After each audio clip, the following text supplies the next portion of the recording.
My parents burst into the conference room of Velocity Digital Marketing screaming about how I was wasting their money on fantasy careers while reeking of vodka at 2 p.m. on a Tuesday. What they didn't know was that the man conducting my interview wasn't just any hiring manager, he was Marcus Rivera, my secret business partner who'd been helping me build a six-figure consulting empire from my tiny Tempe apartment. By the time security dragged my mother out by her Chanel knockoff blazer, Marcus and I had already exchanged the kind of look that said everything was about to change. Before we jump back in, tell us where you're tuning in from, and if this story touches you, make sure you're subscribed because tomorrow I've saved something extra special for you. The morning started like any other job interview morning in Phoenix. The desert sun was already promising another scorching day, and I stood in front of my bathroom mirror adjusting the navy blazer I'd bought on clearance 3 months earlier. My reflection stared back, dark circles barely concealed under drugstore concealer, the weight of 6 months of unemployment sitting heavy on my shoulders. I'd graduated with a marketing degree from Arizona State, summa cum laude, but apparently that meant nothing when every entry-level position required 3 years of experience. My phone buzzed against the marble countertop. A text from Marcus Rivera, ready to knock them dead today. Remember, you've got this. Your portfolio speaks for itself. I smiled despite my nerves. Marcus had been my lifeline through these months of rejection letters and ghosted applications. We'd connected through a freelance project 2 years ago when I was still in college, and somehow our professional relationship had evolved into something that felt like a partnership, though we'd never made it official. He'd been the one encouraging me to keep applying, keep building my skills, keep believing I had value to offer. What Marcus didn't know was that I hadn't told my parents about our collaboration. They still thought I was sitting around their house in Glendale doing nothing but sending out resumes and eating their groceries. The truth was, I'd been working with Marcus on social media campaigns for small businesses across the Southwest, building a client base that was starting to generate real income. Not enough to move out yet, but enough to make me feel like maybe I wasn't the failure my parents painted me to be during their increasingly frequent lectures about my unrealistic expectations and generation's entitlement. I grabbed my leather portfolio, a college graduation gift from my grandmother before she passed, and headed toward the kitchen. The house was quiet, which meant my parents were either still asleep or had already left for work. My younger brother Dylan was probably in his room playing video games, as he had been for the past 2 years since dropping out of community college. Somehow his unemployment never seemed to bother them the way mine did. The drive from Glendale to downtown Phoenix usually took 30 minutes, but I'd left early to account for traffic and my own anxiety. Velocity Digital Marketing occupied 3 floors of a gleaming office tower near Chase Field, and I'd researched everything I could find about the company. They specialized in integrated marketing campaigns for mid-sized businesses, exactly the kind of work I'd been doing with Marcus but on a larger scale. The position was for a junior account coordinator, which felt like a step down from the strategic work I'd been doing independently, but I needed the stability. I needed the legitimacy. I needed something to show my parents that I was more than just their disappointing daughter who couldn't figure out how to be a real adult. I parked in the visitor section of the garage and took the elevator to the 15th floor. The receptionist, a woman about my age with perfectly styled blonde hair and a smile that seemed genuine, checked me in and offered me water. The waiting area was all glass and chrome, with motivational quotes about innovation etched into frosted panels. I sat on a modern chair that was probably worth more than my car and tried to calm my racing heart. The portfolio in my lap contained examples of campaigns Marcus and I had created together, though I'd been careful to frame them as independent work. There was the social media strategy we'd developed for a boutique hotel in Sedona that increased their bookings by 40% in 3 months. The brand refresh we'd done for a local restaurant chain that resulted in a 28% increase in foot traffic. The influencer partnerships we'd coordinated for a sustainable fashion startup that helped them gain 15,000 followers and triple their online sales. Looking at these accomplishments laid out in neat plastic sleeves, I felt a surge of confidence. I wasn't just another desperate college graduate begging for a chance. I had proven results, I had skills that companies needed. I had value regardless of what my parents said during their wine-fueled rants about my lack of direction. Vanessa Kim emerged from the elevator bank, extending her hand with a warm smile. She was petite with straight black hair pulled into a sleek bun, wearing a tailored burgundy dress that suggested both professionalism and creativity. As the HR manager, she'd been my primary contact throughout the application process, and her emails had struck the perfect balance of encouraging and realistic. We made small talk during the short walk to the conference room. She asked about my drive, complimented my portfolio case, and mentioned that the team was excited to meet me. The conference room faced west, offering a panoramic view of the Valley Mountains. A long oval table dominated the space, surrounded by ergonomic chairs that probably cost more than I spent on groceries in a month. Vanessa explained that I'd be meeting with the creative director and a senior account manager, standard procedure for this level of position. She excused herself to gather the team, leaving me alone with my thoughts and the spectacular view. I used the time to review my prepared answers, the questions I wanted to ask, and the salary range I'd researched. Everything felt aligned. Everything felt possible.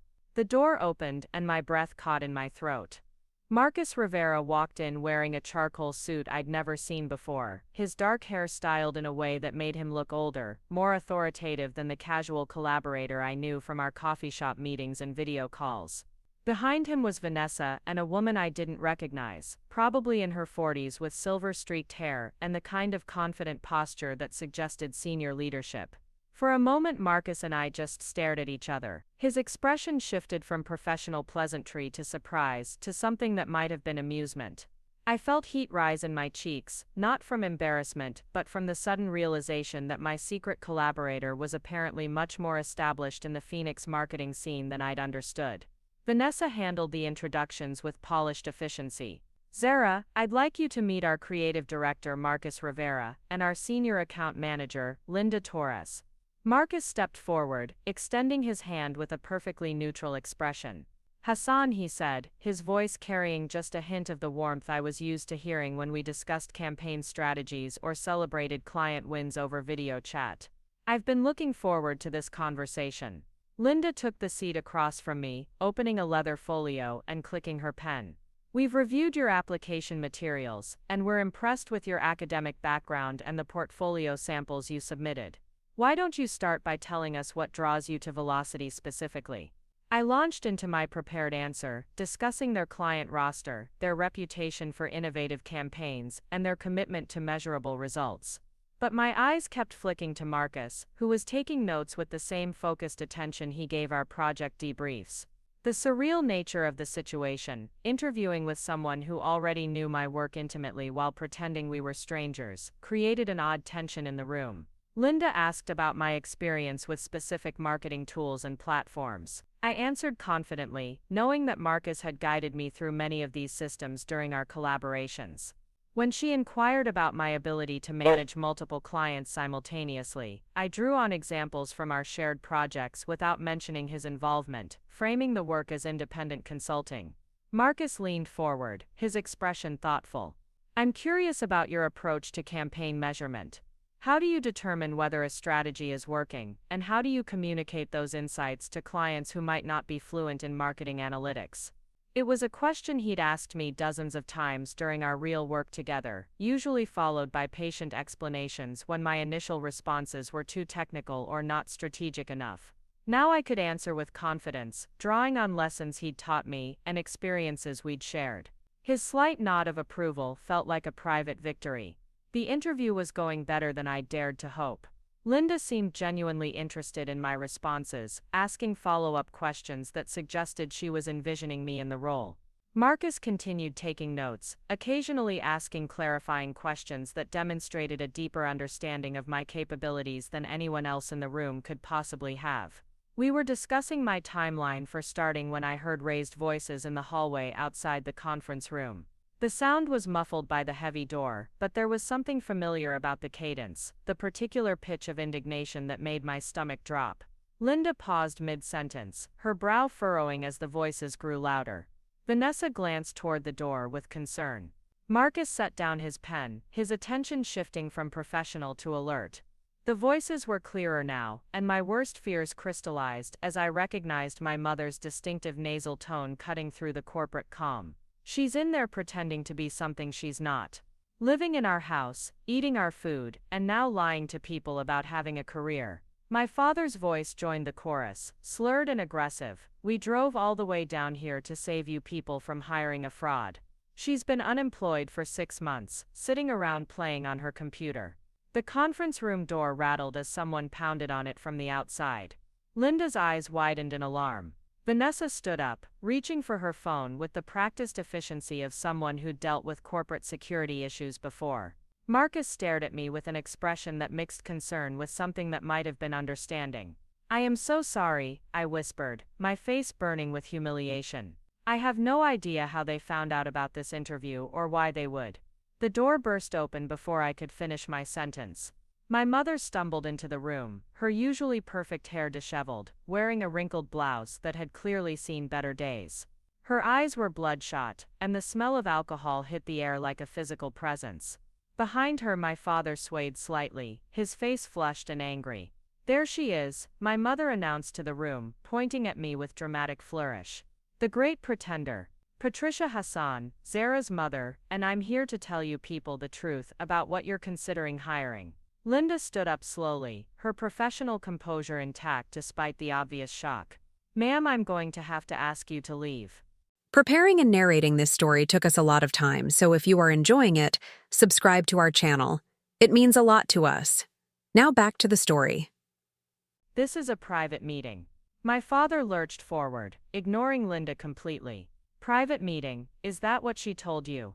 This girl has been living in our house, rent-free for 6 months, doing nothing but sending out applications for jobs she's not qualified for."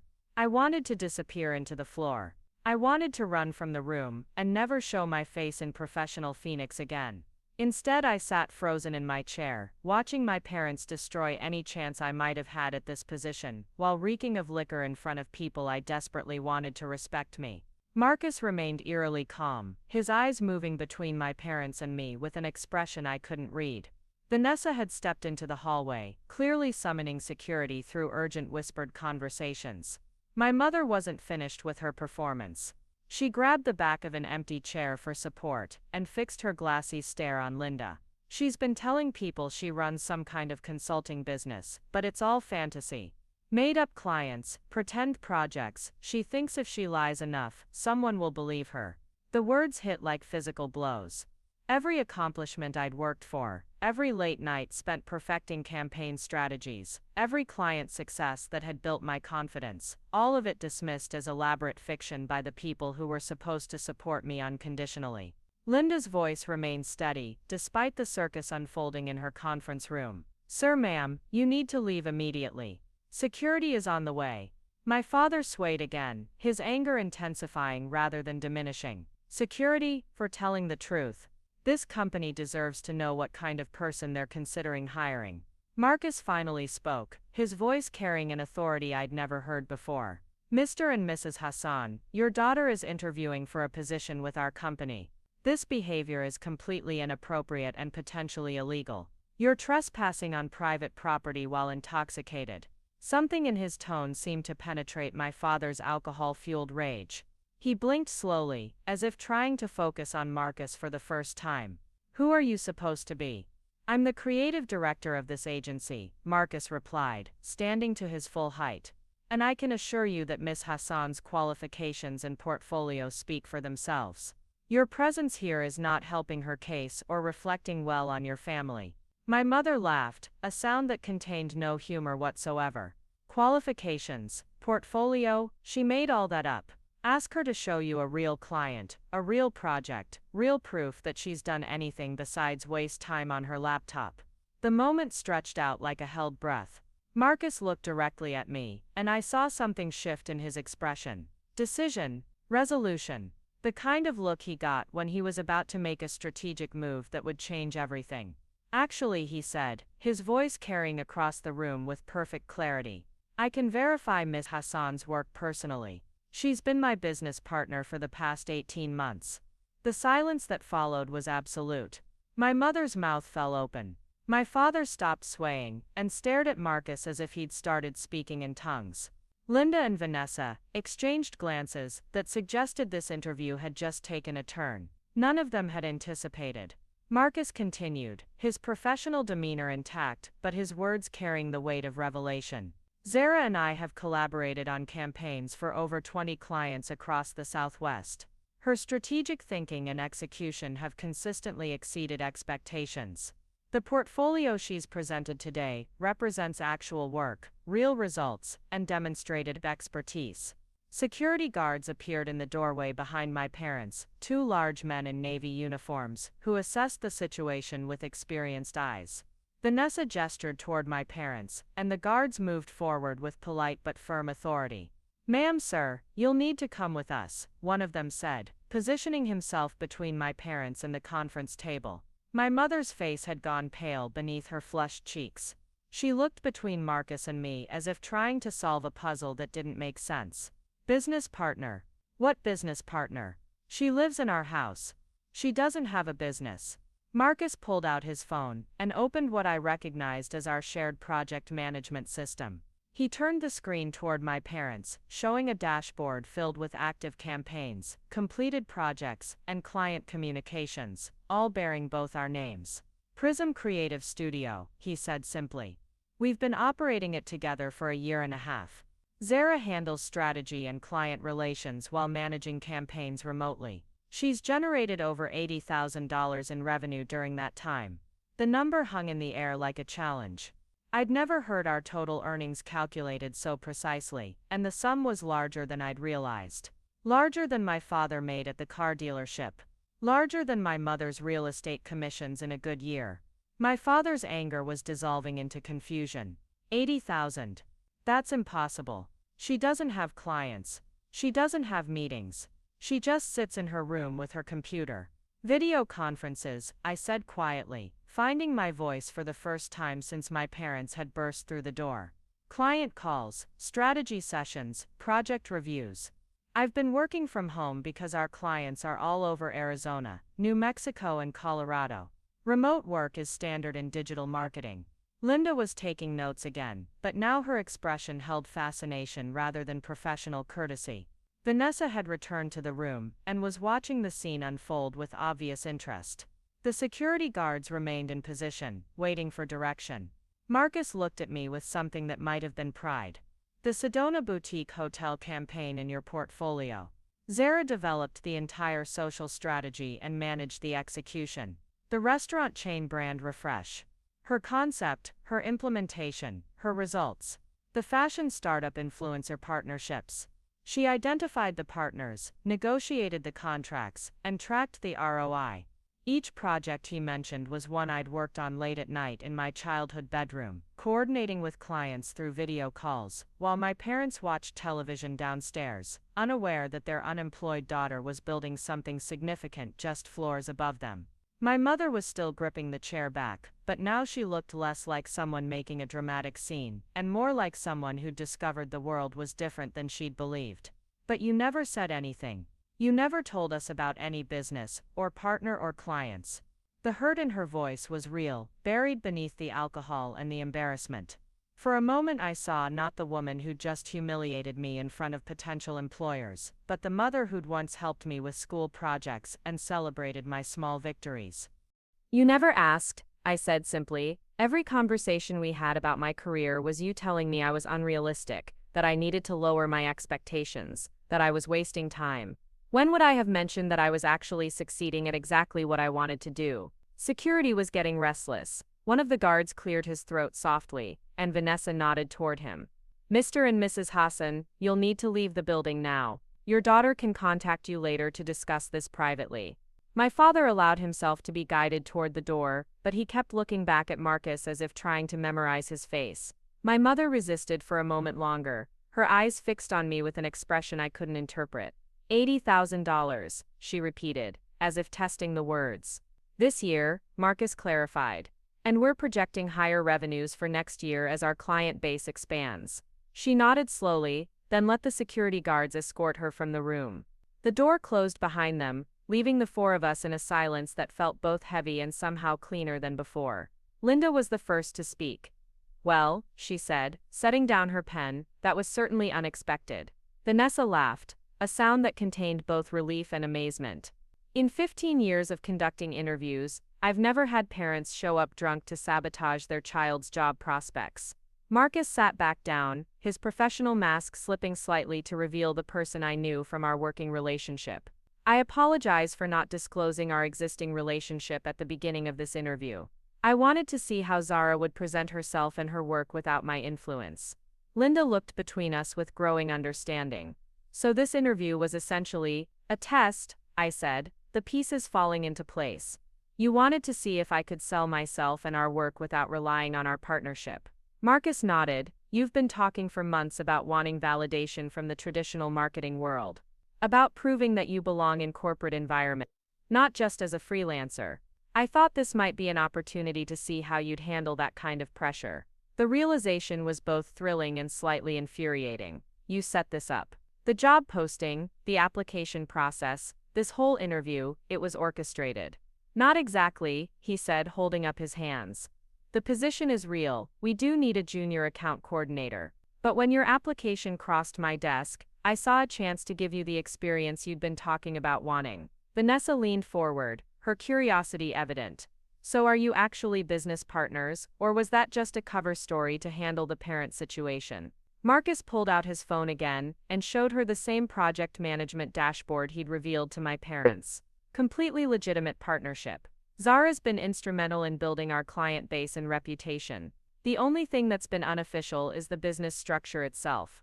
Linda was making more notes, her expression thoughtful. This changes the nature of our conversation significantly. If you're already established as a business partnership, why would you want to join a larger agency? It was a fair question, and one I'd been wrestling with for months. The independence of working with Marcus was appealing, but there were limitations to operating as a two-person team. Access to larger clients, more comprehensive resources, the stability of regular paychecks, and the professional development opportunities that came with being part of an established organization. Growth, I said finally. Marcus and I have proven we can succeed on a small scale, but we're reaching the limits of what we can accomplish independently. Joining Velocity would give us access to bigger campaigns, more sophisticated tools, and the chance to learn from experienced teams. Marcus nodded in agreement. We've been discussing next steps for Prism Creative. Integration with a larger agency was one of the options we'd been exploring. The conversation had shifted from a traditional job interview to something more strategic. Linda and Vanessa exchanged glances that suggested they were thinking beyond filling a single junior position. What if we approached this differently? Linda said slowly. Instead of hiring you as an individual contributor, what if we discussed acquiring your partnership as a specialized boutique within Velocity? You'd maintain your client relationships and working dynamic while gaining access to our resources and larger opportunities. The proposition was more than I'd dared to hope for. Instead of abandoning the business Marcus and I had built to become another entry-level employee, we could potentially integrate our success into something even bigger. Marcus leaned forward, his business instincts clearly engaged. That's an interesting proposal. What would that structure look like practically? Vanessa was typing notes into her tablet.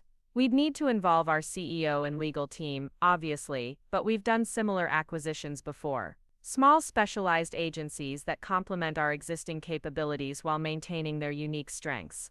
The meeting was evolving into something entirely different from what any of us had expected when we'd sat down an hour earlier. My parents' drunken ambush had inadvertently revealed a partnership that opened doors I hadn't known existed. Linda checked her watch and smiled. I think we need to table the formal interview and schedule a different kind of meeting. This conversation requires Thomas Brennan's input, and probably our business development team as well. Marcus stood, extending his hand to Linda with renewed professionalism. We'd be very interested in exploring this opportunity further. As we shook hands and gathered our materials, I felt a strange mix of emotions. Relief that the interview had ended on a positive note despite my parents' intervention. Excitement about possibilities I hadn't imagined when I'd walked into the building. And underneath it all, a growing awareness that my relationship with my family had shifted in ways that couldn't be undone. Vanessa walked us toward the elevator, chatting about next steps and timeline for the broader conversation with senior leadership. As we waited for the doors to open, she turned to me with a sympathetic expression.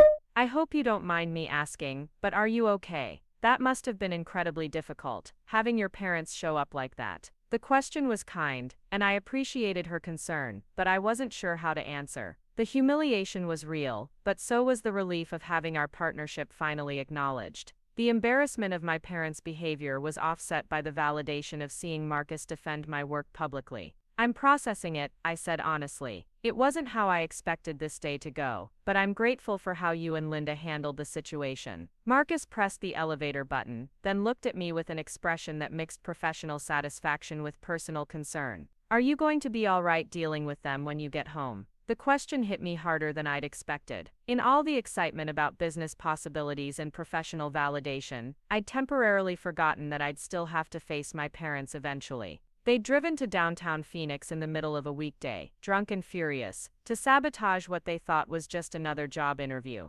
Learning that their unemployed daughter was actually a successful business owner wouldn't necessarily improve their mood. I honestly don't know, I admitted as we stepped into the elevator. This changes things between us in ways I'm not sure any of us are prepared for. The elevator descended toward the parking garage in comfortable silence. When the doors opened, Vanessa reminded us about the follow-up meeting she'd scheduled with the executive team, then headed toward the visitor parking area. Marcus and I walked toward our cars slowly, both of us seeming to need a moment to decompress from the surreal experience we'd just shared. I should probably apologize, he said, as we reached my Honda Civic. I should have told you about my position at Velocity before the interview. I was hoping to give you an authentic experience of interviewing at a major agency, but I didn't anticipate your parents' dramatic entrance complicating things. I leaned against my car, looking back at the gleaming office tower where my life had just changed in multiple unexpected ways. Don't apologize. If anything, today proved that our partnership can handle surprises and pressure situations. That's valuable information for whatever comes next. Marcus smiled, the expression transforming his face from corporate professional back to the collaborator I'd grown to trust over 18 months of shared projects. Your parents really didn't know about Prism Creative. The question made me realize how strange our situation must have seemed to outside observers. Living with family members who had no idea about a significant part of my professional life wasn't typical, even in an era when remote work was increasingly common. They knew I was working on something, I said carefully. But every time I tried to explain digital marketing or remote consulting, they'd dismiss it as playing on the computer or not a real job. Eventually, I stopped trying to make them understand and just focused on building the business quietly. Marcus nodded thoughtfully. That must have been incredibly isolating. Success doesn't feel complete when you can't share it with the people closest to you. His insight was accurate and painful. There had been nights when I'd wanted to celebrate landing a new client or completing a particularly successful campaign, but the people under the same roof dismissed my work as fantasy. The validation I'd been seeking through traditional employment interviews was partly about having something my parents would recognize and respect. Today changes that dynamic completely, I said. They can't pretend my work isn't real anymore, but I'm not sure that makes the situation better. They showed up drunk to sabotage something they thought was important to me. Learning that I was already successful without their knowledge or support might make them feel even more irrelevant. Marcus considered this, his expression growing serious. Do you think they'll be angry about the money? $80,000 is more than a lot of people make in traditional jobs. The question touched on something I'd been trying not to think about during the elevator ride down. My parents had struggled financially for most of my childhood. My father's car sales were inconsistent, and my mother's real estate career had its ups and downs. They'd made sacrifices to help pay for my college education, though they'd reminded me of that investment regularly during my months of unemployment. They'll be hurt that I didn't tell them, I said slowly. But they'll also be confused about why I was still looking for jobs if I was already making money. The truth is, I wanted the security of regular employment and the professional development that comes with working for an established company.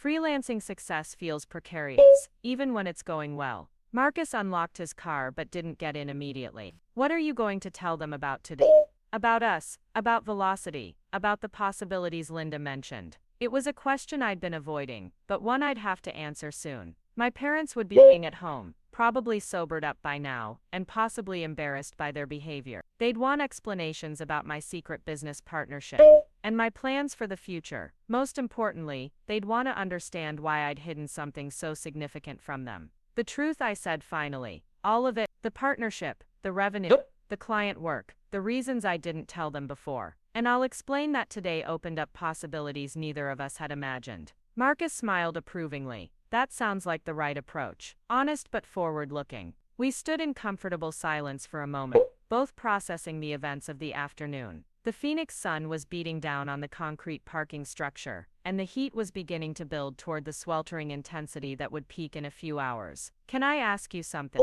I said as Marcus opened his car door. "Of course, why didn't you tell me you worked for Velocity? In all our conversations about my job search, you never mentioned that you were already established at one of the companies I was targeting." Marcus leaned against his car, considering the question carefully. "Professional ethics partly. I didn't want you to feel like our business relationship was contingent on helping you get hired elsewhere. But honestly, I also wanted to see how you'd develop as an independent professional. Knowing I could potentially offer you a position might have changed how you approached building your own skills and confidence." The answer made sense, though it still felt like a significant omission. Our working relationship had been built on transparency and collaborative decision-making, so learning that he'd withheld information about such a relevant opportunity was jarring. "I understand the reasoning," I said, "but it feels like there are probably other things about your professional life that I don't know. If we're going to move forward as genuine partners, whether independently or as part of Velocity, we need complete honesty about our capabilities and connections." Marcus nodded seriously. "You're absolutely right. Full disclosure moving forward. About opportunities, contacts, resources, and goals. We're past the point where protecting each other from information is helpful." The commitment felt important, like we were establishing new ground rules for a partnership that had evolved beyond its original casual structure.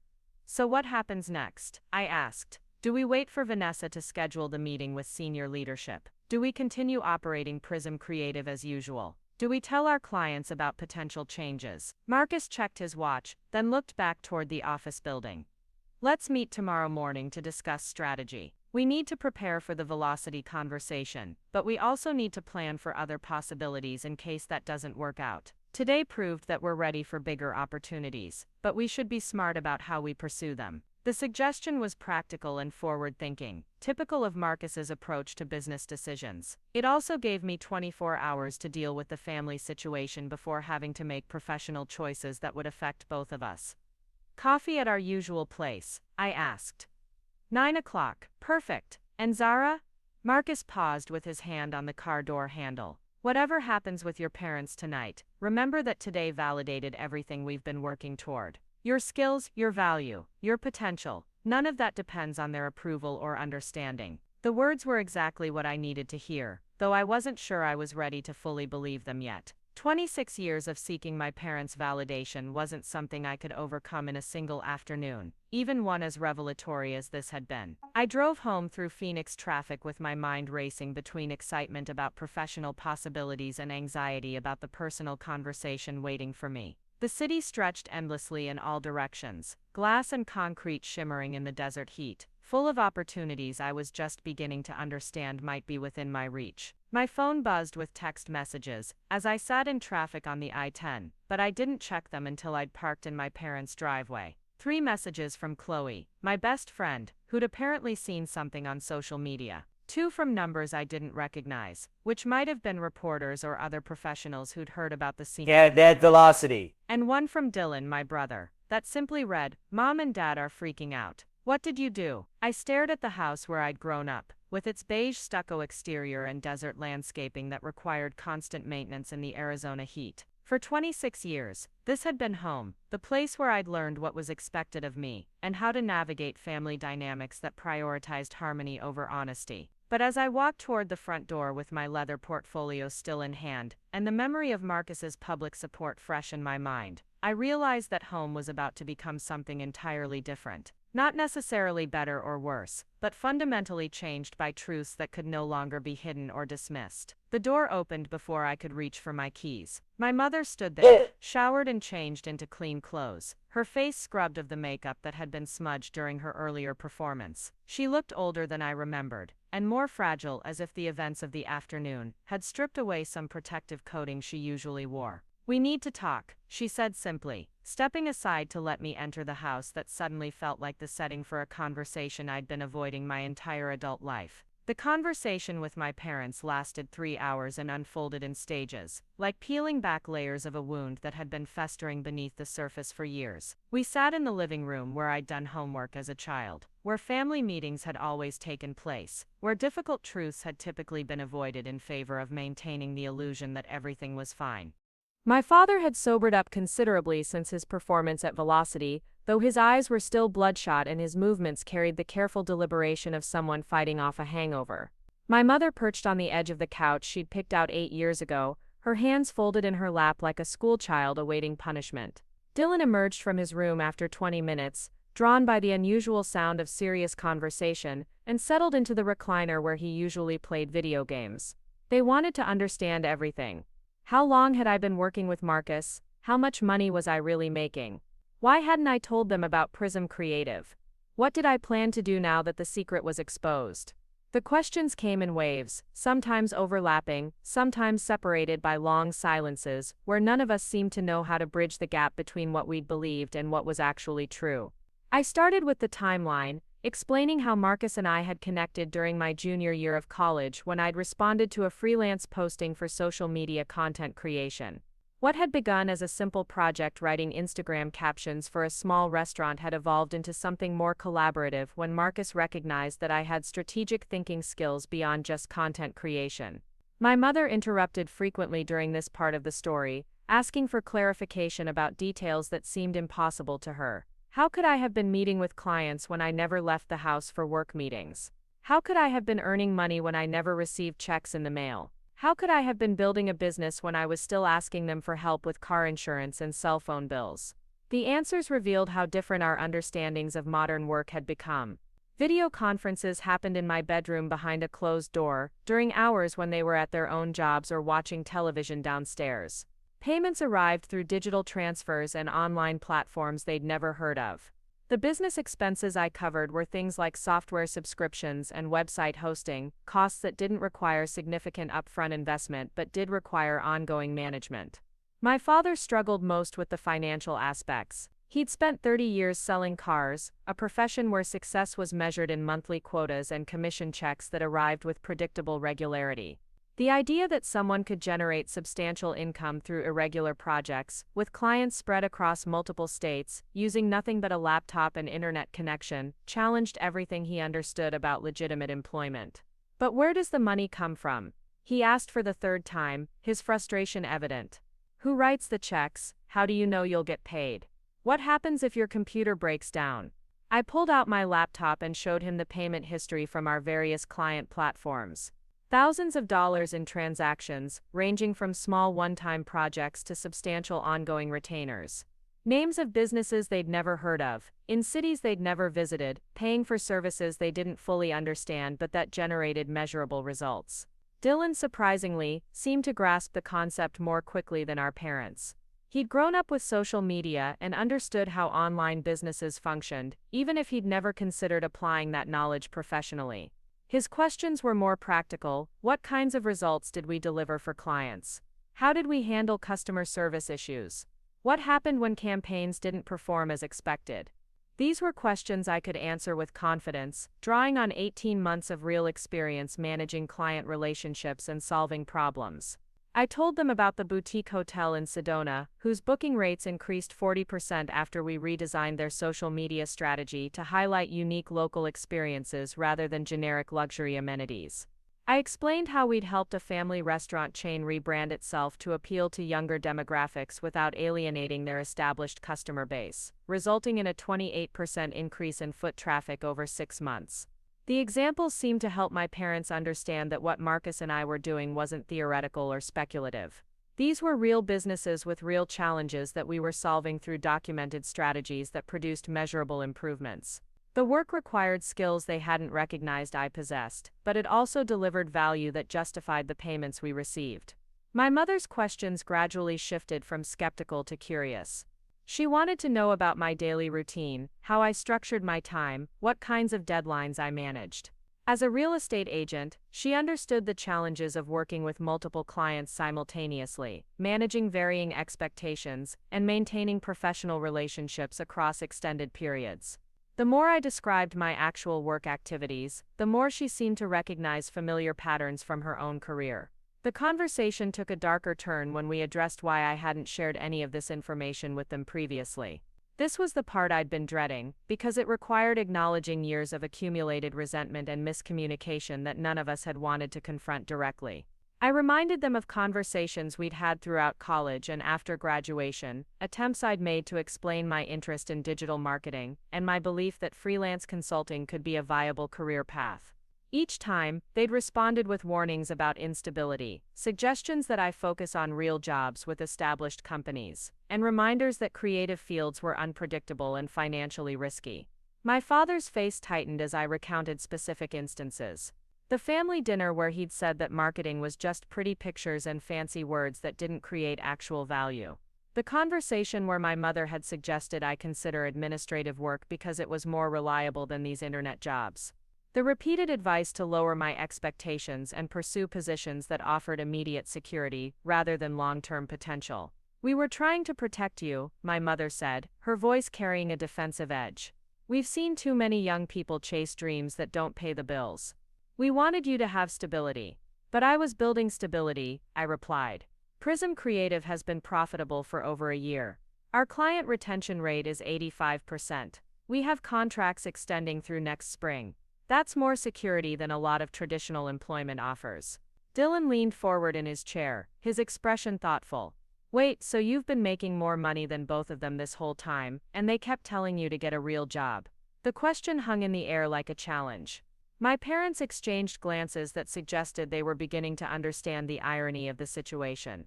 They'd been lecturing their daughter about financial responsibility, while she was out earning them through work they dismissed as impractical fantasizing. Oh. My father cleared his throat awkwardly. "We didn't know about the income. If you'd told us you were making that kind of money, we would have taken it more seriously." "Would you have?" I asked. "Or would you have found other reasons to criticize it? Too unstable, too dependent on technology, too different from traditional careers." The challenge in my voice surprised all of us, including me. I'd spent years avoiding direct confrontation with my parents, preferring to absorb their disapproval rather than defend my choices aggressively. But something about the events at Velocity had shifted my willingness to accept their judgment without question. My mother's response revealed the depth of her confusion about the entire situation. "I still don't understand why you were interviewing for other jobs if your business was so successful. Why would you want to work for someone else when you already had something good?" The question touched on the complexity of my motivations, some of which I'd been reluctant to examine too closely myself. Yes, I wanted the security and professional development opportunities that came with working for an established agency. But I also wanted validation from the traditional business world, proof that I could succeed in conventional environments rather than just alternative ones. More honestly, I wanted something my parents would understand and respect. Freelance consulting, no matter how profitable, carried implications of impermanence and uncertainty that made them nervous. A position with a recognized company, complete with business cards and office buildings and regular paychecks, represented the kind of achievement they could explain to their friends and feel proud of publicly. I wanted both, I admitted. The independence and creativity of our partnership, but also the resources and credibility that come with being part of a larger organization. Today's meeting with Velocity suggested there might be ways to combine those advantages. Dylan asked the question I'd been hoping to avoid. "So what happens now? Do you keep living here and pretending to be unemployed, or do you move out and run your business openly?" The question forced us to confront practical realities we'd all been dancing around. I'd been living at home partially for financial reasons, but also because it had seemed temporary, while I searched for traditional employment. If Prism Creative was my actual career, and if the Velocity opportunity materialized into something substantial, the arrangement would need to change. My mother looked stricken at the prospect of my moving out. Despite the tension around my career choices, she'd seemed to enjoy having me in the house, available for conversations and errands that gave structure to her days. My father appeared more conflicted, torn between pride that his daughter was successful and concern about losing the oversight that came with physical proximity. "You don't have to move out immediately," my mother said quickly. "We can figure out new arrangements. Maybe you could pay rent, or contribute to utilities, or something that makes this more like a business arrangement." The suggestion was practical, but also revealed her discomfort with the shifted power dynamic. If I was earning substantial income, the parent-child relationship where they provided housing in exchange for compliance with their expectations no longer made sense. We'd need to negotiate something more equitable, more adult, more honest about everyone's contributions and needs. I appreciated the offer, but I also recognized that physical space wasn't the real issue. The problem was the pattern of communication we'd established, where my parents made assumptions about my capabilities and choices without seeking complete information, and where I'd hidden significant aspects of my life to avoid conflicts I didn't think I could win. I think we need to start with honesty, I said carefully. Complete transparency about what I'm doing professionally, what kind of support I need, and what our expectations are for each other going forward. The living arrangement can be part of that conversation, but it shouldn't be the only part. My father nodded slowly, though I could see him struggling to adjust his mental image of family dynamics. For 26 years, he'd been the primary breadwinner, whose career decisions shaped household priorities. Having a daughter who was financially independent and professionally successful required him to reconsider assumptions about authority and responsibility that had guided his parenting approach. The conversation continued past dinner time, with breaks for food and bathroom visits, but an underlying momentum that suggested none of us were ready to leave important things unsaid. We talked about Marcus, and my parents' embarrassment about their behavior at Velocity, and their concerns about business partnerships with people they'd never met. I showed them Marcus's LinkedIn profile, and some of the articles he'd written for marketing publications. I pulled up testimonials from our shared clients and examples of campaigns we'd developed together. Gradually they began to understand that our collaboration wasn't casual or accidental, but a professional relationship built on complementary skills and mutual respect.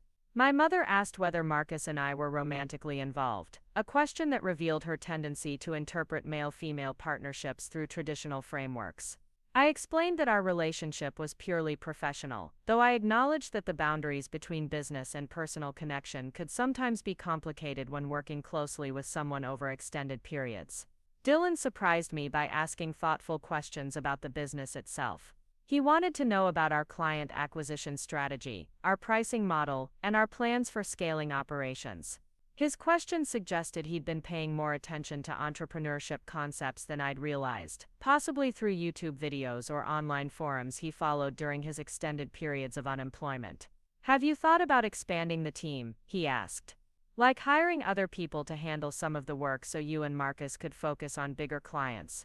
The question was more sophisticated than anything my parents had asked, and it touched on conversations Marcus and I had been having privately about Prism Creative's growth potential. We'd reached the point where we were turning down projects because we didn't have capacity to serve additional clients without compromising quality for existing ones. "We've discussed it," I said. "But hiring employees changes everything about the business structure. Legal requirements, tax implications, management responsibilities. It's a big step that we've been approaching carefully." Dylan nodded knowingly. "Right, because then you'd need office space and insurance and all that overhead stuff. Have you looked into contractors instead? Like people who work on specific projects but aren't full employees?" His understanding of business operations impressed me, and I realized I'd been underestimating his potential contributions to strategic conversations. While my parents had been dismissing my career choices, Dylan had apparently been absorbing information about modern work arrangements and entrepreneurship models. The realization prompted a different kind of conversation about family dynamics and assumptions we'd all been making about each other's capabilities and interests. My parents had seen Dylan's unemployment as laziness, or lack of motivation, but it was possible he'd been educating himself about business opportunities they didn't recognize or understand. Similarly, they'd interpreted my job search as evidence that I wasn't capable of creating independent success, when in fact I'd been building something significant, while maintaining the fiction that I needed their guidance and support to navigate professional challenges. "We've all been operating on incomplete information," I said, looking around the room at faces that seemed more open and curious than they had in years. "Maybe we need to start sharing more about what we're actually thinking and planning, instead of making assumptions about what everyone else needs or wants." My father leaned back in his chair, his expression thoughtful. "I keep thinking about what that man Marcus said at your interview, about how you generated $80,000 in revenue. That's more than I made last year at the dealership." The admission carried weight beyond its financial implications. My father had built his identity around being the family provider, the person whose income shaped major decisions about housing and education and lifestyle choices. Learning that his daughter had surpassed his earning capacity while living under his roof challenged fundamental assumptions about success and authority. My mother seemed to be processing similar realizations. All those times we told you to be more realistic about your career goals, you were already exceeding what we thought was possible. We must have seemed so condescending. The acknowledgement was more direct than I'd expected, and it opened space for conversations we'd been avoiding for years. I told them about nights when I'd wanted to celebrate landing new clients or completing successful campaigns, but had felt unable to share my excitement because they'd dismissed my work as impractical dreaming. I described the isolation of building something meaningful, while the people closest to me remained unaware of my efforts or accomplishments. The exhaustion of maintaining separate versions of myself, the successful consultant who collaborated with Marcus, and the struggling graduate who needed parental guidance about career direction. My parents listened with expressions that suggested they were beginning to understand the cost of their assumptions and advice. They'd been trying to protect me from disappointment and financial instability, but their concern had created barriers that prevented them from recognizing when protection was no longer necessary. "What do you need from us going forward?" my mother asked. "I mean, obviously you don't need career advice the way we thought you did, but what kind of support would actually be helpful?" The question was exactly what I'd been hoping to hear, though I wasn't immediately sure how to answer it. For so long I'd been focused on gaining their approval and understanding that I hadn't considered what other kinds of family support might be valuable now that professional validation was coming from other sources. "Encouragement," I said finally. "Celebration when things go well, and problem-solving help when they don't. Recognition that this is real work that matters, even if it doesn't look like traditional employment. And maybe some curiosity about what I'm actually doing, instead of advice about what I should be doing instead." Dylan laughed, a sound that broke some of the tension in the room. "So basically treat you like an adult who knows what she's talking about." "That would be a good start," I agreed, smiling at him. The conversation began winding down as the evening progressed, but the shift in our family dynamic felt substantial and potentially permanent. We'd moved from a pattern where my parents dispensed wisdom to children who needed guidance, towards something more reciprocal where everyone's experiences and insights had value. My father asked practical questions about tax implications of freelance income and business partnership structures. My mother wanted to know about client relationship management and the challenges of working with businesses in different industries. Dylan inquired about the technology tools we used and whether there were opportunities for him to develop relevant skills. Their questions suggested genuine interest rather than skeptical interrogation, and I found myself enjoying the chance to explain work I was passionate about to family members, who were finally ready to listen without immediately offering corrections or warnings. As we prepared to end the conversation, my mother returned to the subject of their behavior at Velocity.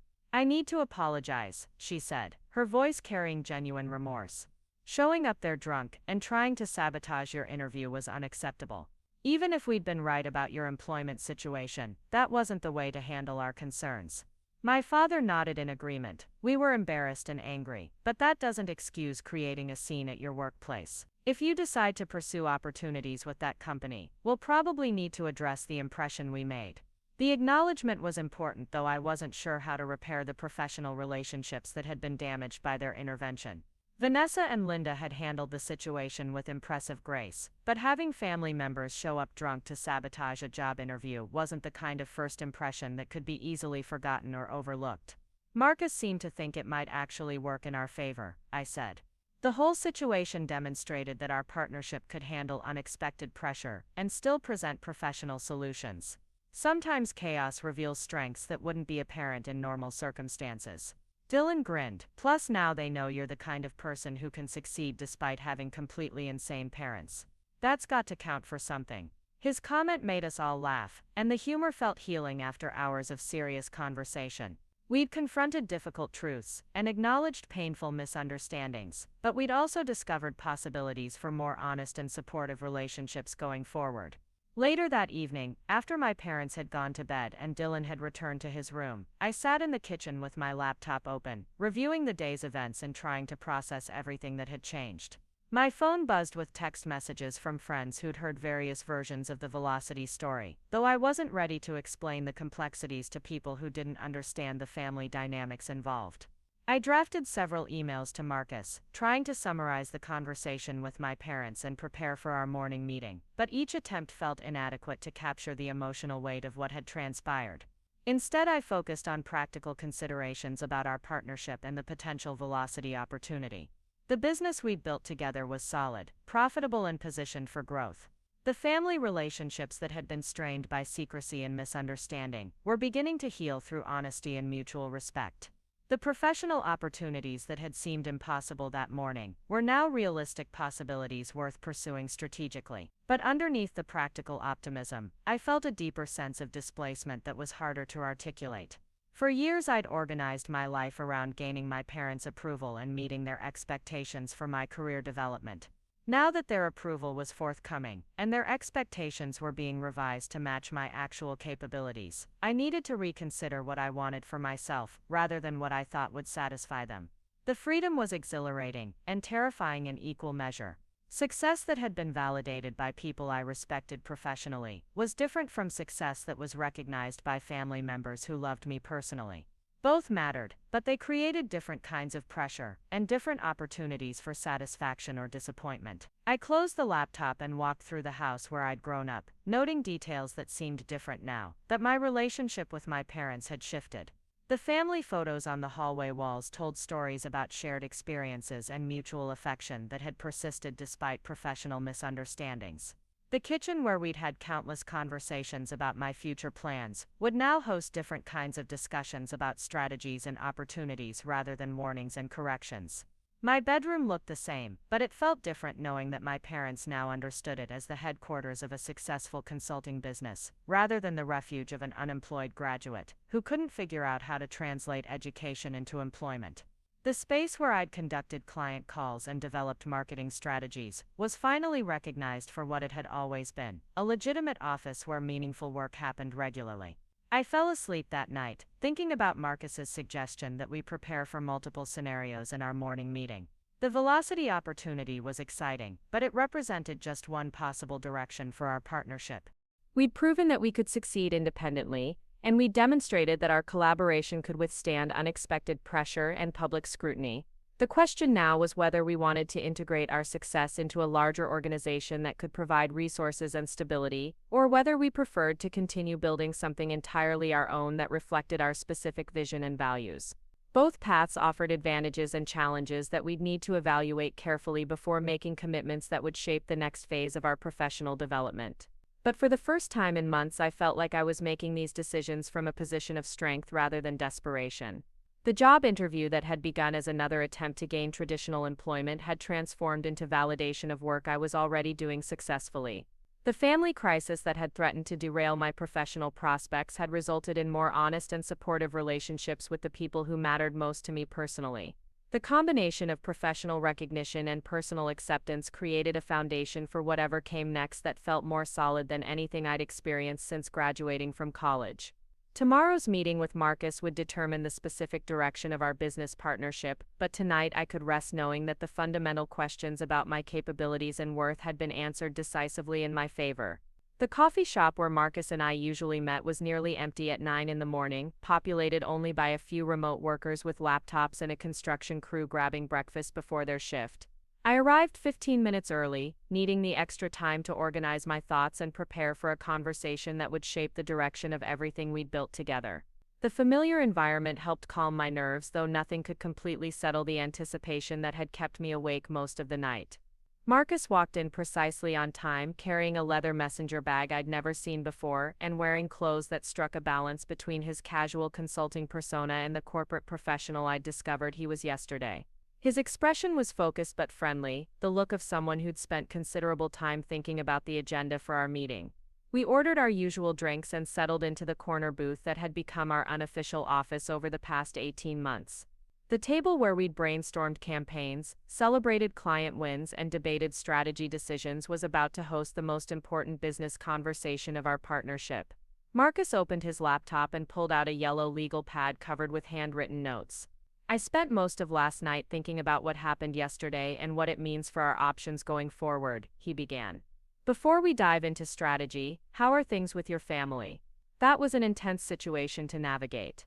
I appreciated his concern about the personal aspects of yesterday's drama, though I was eager to focus on business planning. Better than I expected, I said honestly. We had a long conversation last night that cleared up a lot of misunderstandings. They're embarrassed about their behavior at Velocity, but they're also starting to understand what we've been building with Prism Creative. Marcus nodded thoughtfully. That's good to hear. Family support makes everything easier, even when you don't think you need it. He clicked his pen and looked down at his notes. Now let's talk about where we stand professionally and what we want to achieve. He'd organized his thoughts into several categories, starting with an honest assessment of our current situation. Prism Creative had 23 active clients with monthly recurring revenue of approximately $8,000 and project-based income that varied between $3,000 and $7,000 depending on campaign cycles. Our client retention rate was 87%, which exceeded industry standards for freelance marketing services. The numbers were more impressive when laid out systematically than I'd realized. We'd been so focused on day-to-day operations that we hadn't stepped back to evaluate our overall performance. Seeing the data organized professionally made it clear that we'd built something substantial, not just a collection of occasional projects. Marcus continued with an analysis of our growth constraints. We were approaching capacity limits with our current two-person structure. New client inquiries were arriving faster than we could respond to them without compromising service quality for existing accounts. Several potential projects had been declined not because they weren't profitable, but because we lacked bandwidth to execute them properly. The question is whether we want to solve capacity problems by expanding independently or by integrating with a larger organization, he said. Both approaches have advantages, but they lead to very different business models. I'd been thinking about this dilemma since our conversation with Linda and Vanessa yesterday. Expanding Prism Creative would require hiring additional team members, establishing more formal business structures, and taking on management responsibilities that would change the nature of our work. Integration with Velocity would provide instant access to resources and support systems, but it would also mean adapting our approach to fit within someone else's organizational culture. What's your preference? I asked. You've been working at Velocity longer than we've been partners. You understand their environment better than I do.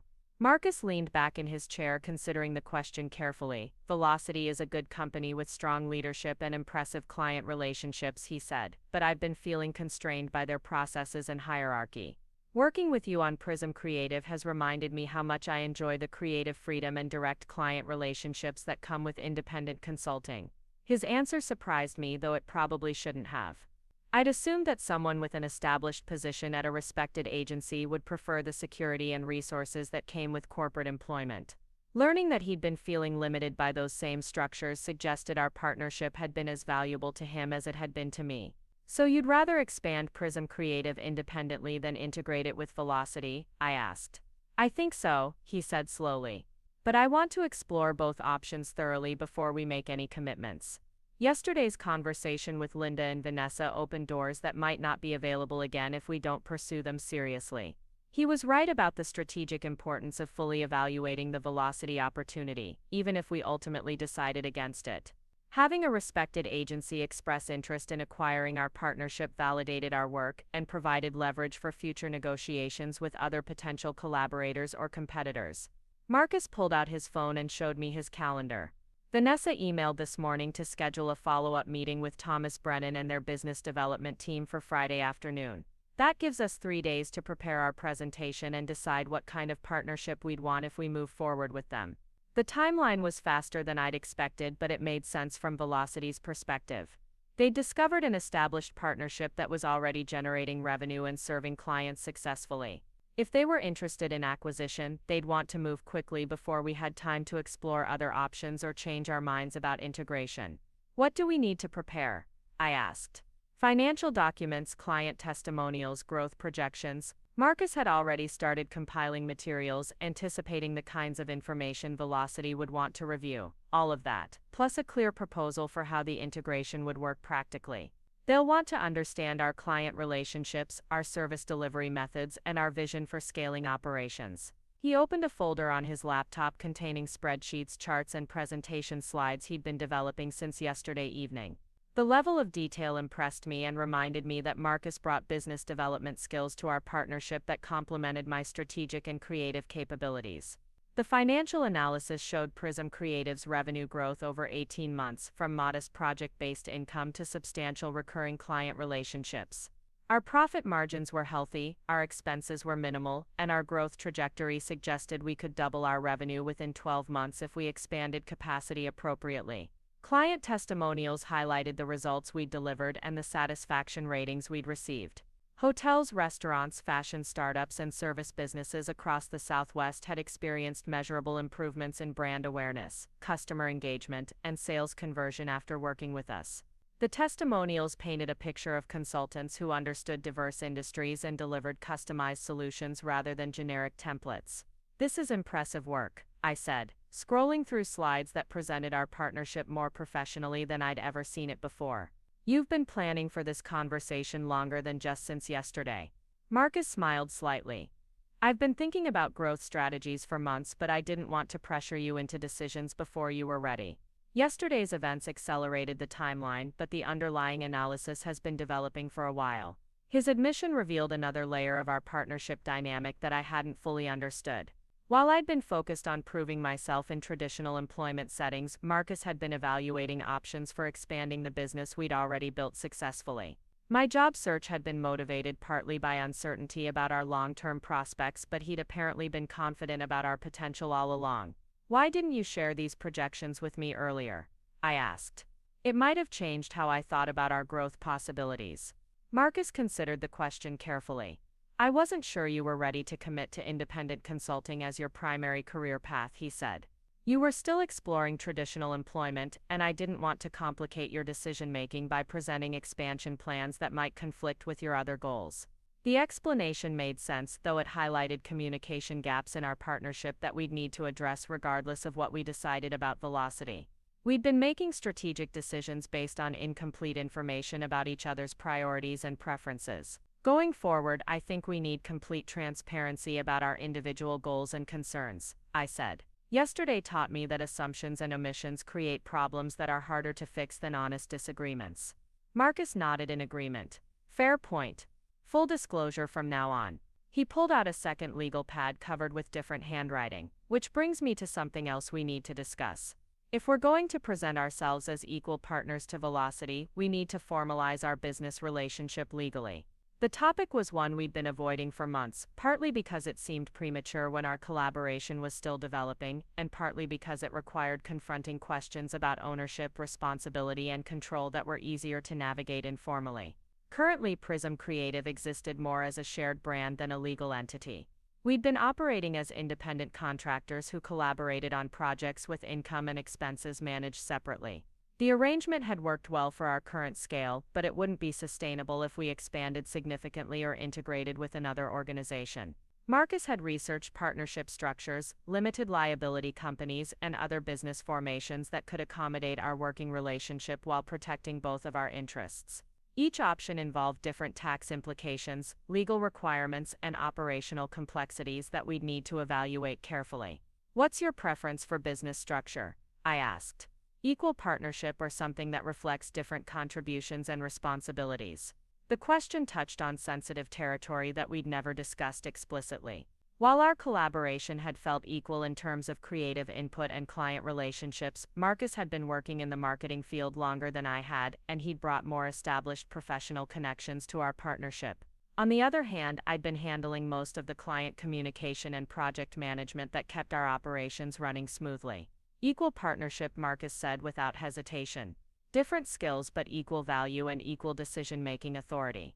That's how we've been operating informally, and it's worked well." His response relieved concerns I hadn't realized I was carrying about whether he viewed our collaboration as genuinely equitable. Formalizing our partnership as equals would require trust and mutual respect that couldn't be mandated by legal documents, but it would also provide protection and clarity that would benefit both of us long-term. We spent the next hour working through practical details of business formation, from choosing a legal structure to establishing bank accounts to creating contracts that would govern our collaboration. The conversation was more technical than our usual strategic discussions, but it felt important to address these foundations before pursuing growth opportunities that would make them more complicated. Marcus had prepared draft documents for several different partnership models, each reflecting different assumptions about our goals and preferences. Option 1 established a traditional 50-50 partnership with shared ownership and joint decision-making authority. Option 2 created a limited liability company with equal membership interests but different operational roles. Option 3 proposed a more complex structure that would accommodate future expansion with additional partners or employees. I favored the simplest approach that would accomplish our immediate goals without creating unnecessary complexity. We could always modify our business structure later as our needs evolved, but starting with clear agreements about fundamental issues seemed more important than anticipating every possible future scenario. Let's go with option 1, I said, after reviewing the alternatives. Equal partnership, shared decision-making, 50-50 ownership of everything we've built and everything we build going forward. Marcus smiled and made notes on his legal pad. I was hoping you'd choose that option. It reflects how we've been working together, and it creates the clearest foundation for whatever comes next. We discussed timelines for formalizing our partnership agreement and establishing the legal structures we'd need regardless of what happened with Velocity. Some of these steps could be completed within days, while others would take several weeks to process through appropriate channels. The conversation shifted to our strategy for the Friday meeting with Velocity's leadership team.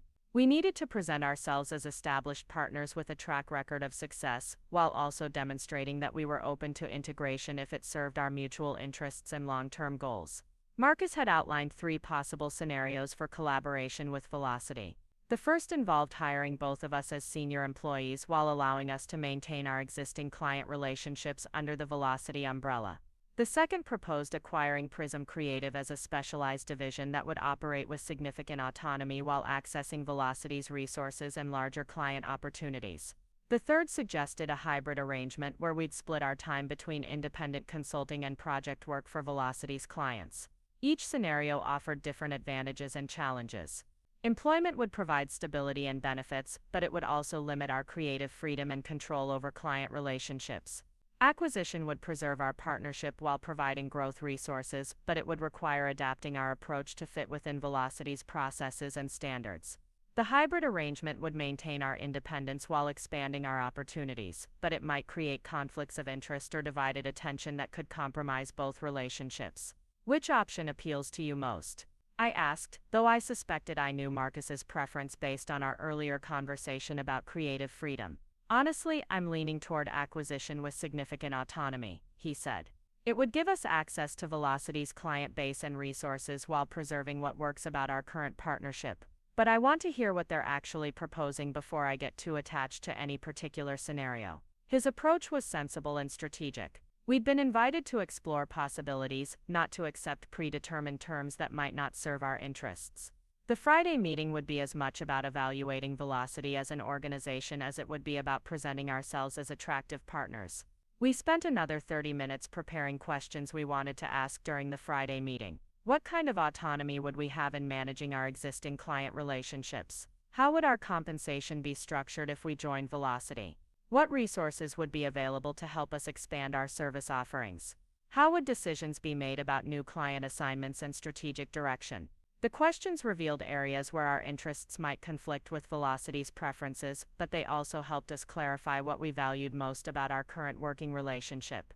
Creative control, direct client communication, and strategic independence ranked higher than financial security or access to larger projects.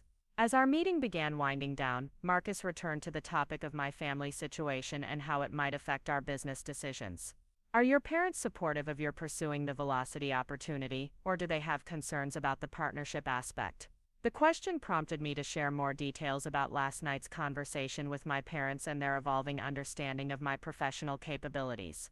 They'd been surprisingly interested in the business aspects of Prism Creative, asking thoughtful questions about client management and growth strategies that suggested they were beginning to take my work seriously.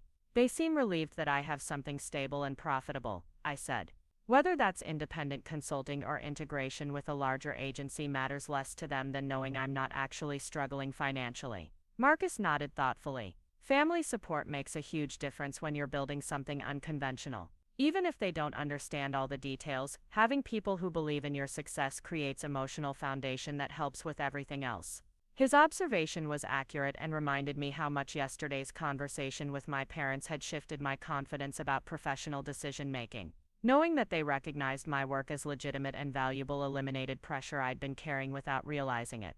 We began packing up our materials, but Marcus had one more topic he wanted to address before we left. There's something I should mention about my position at Velocity, he said, his tone becoming more serious. I've been considering leaving the agency for several months, even before yesterday's interview situation. The revelation surprised me, though it explained some of the tensions I'd sensed when he talked about corporate constraints and creative limitations. Why haven't you mentioned this before? I didn't want to influence your job search or create pressure about our partnership, he said. If you'd landed a position somewhere else, I might have pursued independent consulting more aggressively. Your continued interest in traditional employment suggested you weren't ready to commit fully to freelance work. Once again, we'd been making decisions based on incomplete information about each other's preferences and goals. Marcus had been planning to leave Velocity while I'd been trying to join similar organizations, and neither of us had shared these intentions directly. So the Friday meeting is as much about your exit strategy as it is about our integration possibilities, I said, beginning to understand the complexity of his situation. Exactly. If Velocity is interested in acquiring our partnership, it could provide a graceful transition that benefits everyone involved. If they're not interested, or if their terms aren't acceptable, I'll probably submit my resignation and focus on building Prism Creative independently. The stakes for Friday's meeting were higher than I'd realized. We weren't just exploring growth opportunities for our consulting business, we were potentially determining Marcus's career direction and the future structure of our professional relationship. What happens if Velocity makes an offer you want to accept but I don't, or vice versa? I asked. Have we thought through scenarios where we might disagree about the best path forward? Marcus had considered this possibility, and his answer reflected the kind of careful planning that had characterized his approach to our partnership from the beginning. We make the decision that serves both of our long-term interests, even if it means pursuing different opportunities temporarily. Our partnership has been successful because we complement each other's strengths, but that doesn't mean we have to make identical choices about every career decision. The conversation had evolved beyond business strategy into questions about personal goals and professional priorities that would shape our individual futures. We'd built something valuable together, but we were both independent professionals with different backgrounds and different definitions of success. As we walked toward our cars, I felt a strange mix of excitement and apprehension about the changes that seemed to be accelerating around us. 3 days ago, I'd been preparing for what I hoped would be a routine job interview at a respected marketing agency.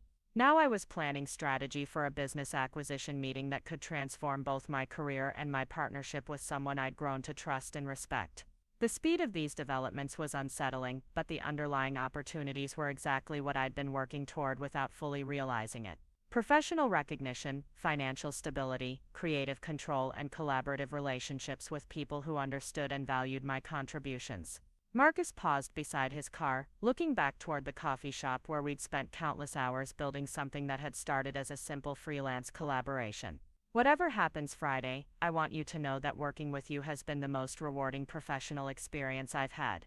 You've helped me remember why I chose marketing as a career, and you've pushed me to be more creative and strategic than I was working alone. His words meant more to me than any client testimonial or revenue milestone we'd achieved together. Building a successful business was satisfying, but building it with someone who appreciated my contributions and challenged me to grow had been transformative in ways I was still discovering. Same here, I said. A year and a half ago, I didn't know if I had what it takes to succeed in this field. Working with you taught me that I do, and it showed me what's possible when two people with different strengths commit to supporting each other's success. We drove home separately, but I spent the journey thinking about partnership in broader terms than just business collaboration. The relationship Marcus and I had developed was built on mutual respect, honest communication, and shared commitment to delivering value for clients who trusted us with important projects. Those same principles could guide our approach to the Velocity opportunity and whatever other decisions we faced in the coming months. Success would be measured not just by financial outcomes or professional recognition, but by whether we maintained the creative partnership that had made both of us better at work we cared about. That evening, I spent several hours reviewing the materials Marcus had shared and preparing my own thoughts about our partnership's strengths, growth potential, and integration possibilities. The analytical work helped organize my thinking, but it also raised questions about my personal goals that were harder to answer definitively. Did I want the stability and resources that came with joining an established organization, or did I prefer the independence and creative control we'd built through Prism Creative? Was my interest in traditional employment based on genuine career preferences, or was it motivated by external expectations that were no longer relevant?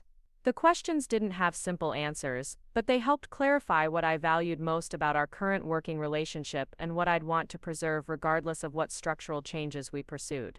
Creative freedom, direct client relationships, strategic input, and equitable partnership had become essential elements of my professional satisfaction. As I prepared for bed, I realized that yesterday's dramatic confrontation at Velocity had accelerated a decision-making process that might have taken months to unfold naturally. My parents' intervention had been embarrassing and inappropriate, but it had also forced conversations and revelations that were overdue. Now I had 2 days to prepare for a meeting that could determine the next phase of my career, supported by family members who finally understood what I'd been building, and partnered with someone who respected my contributions and shared my commitment to excellence. The foundation felt solid, even if the specific direction remained uncertain. Friday's conversation with Velocity would provide information about one possible path forward, but it wouldn't be the last opportunity we'd have to make strategic decisions about our partnership and our individual careers. Whatever we learned about their offer would help us evaluate other options more clearly and make choices that served our long-term interests rather than just immediate circumstances. The uncertainty was challenging, but it was also energizing in ways I hadn't expected. For the first time since graduating from college, I felt like I was making career decisions from a position of strength rather than desperation, with clear evidence of my capabilities and a proven track record of professional success. Friday arrived with a clarity I hadn't expected, as if the previous week's chaos had burned away all the uncertainty that had been clouding my professional judgment for months.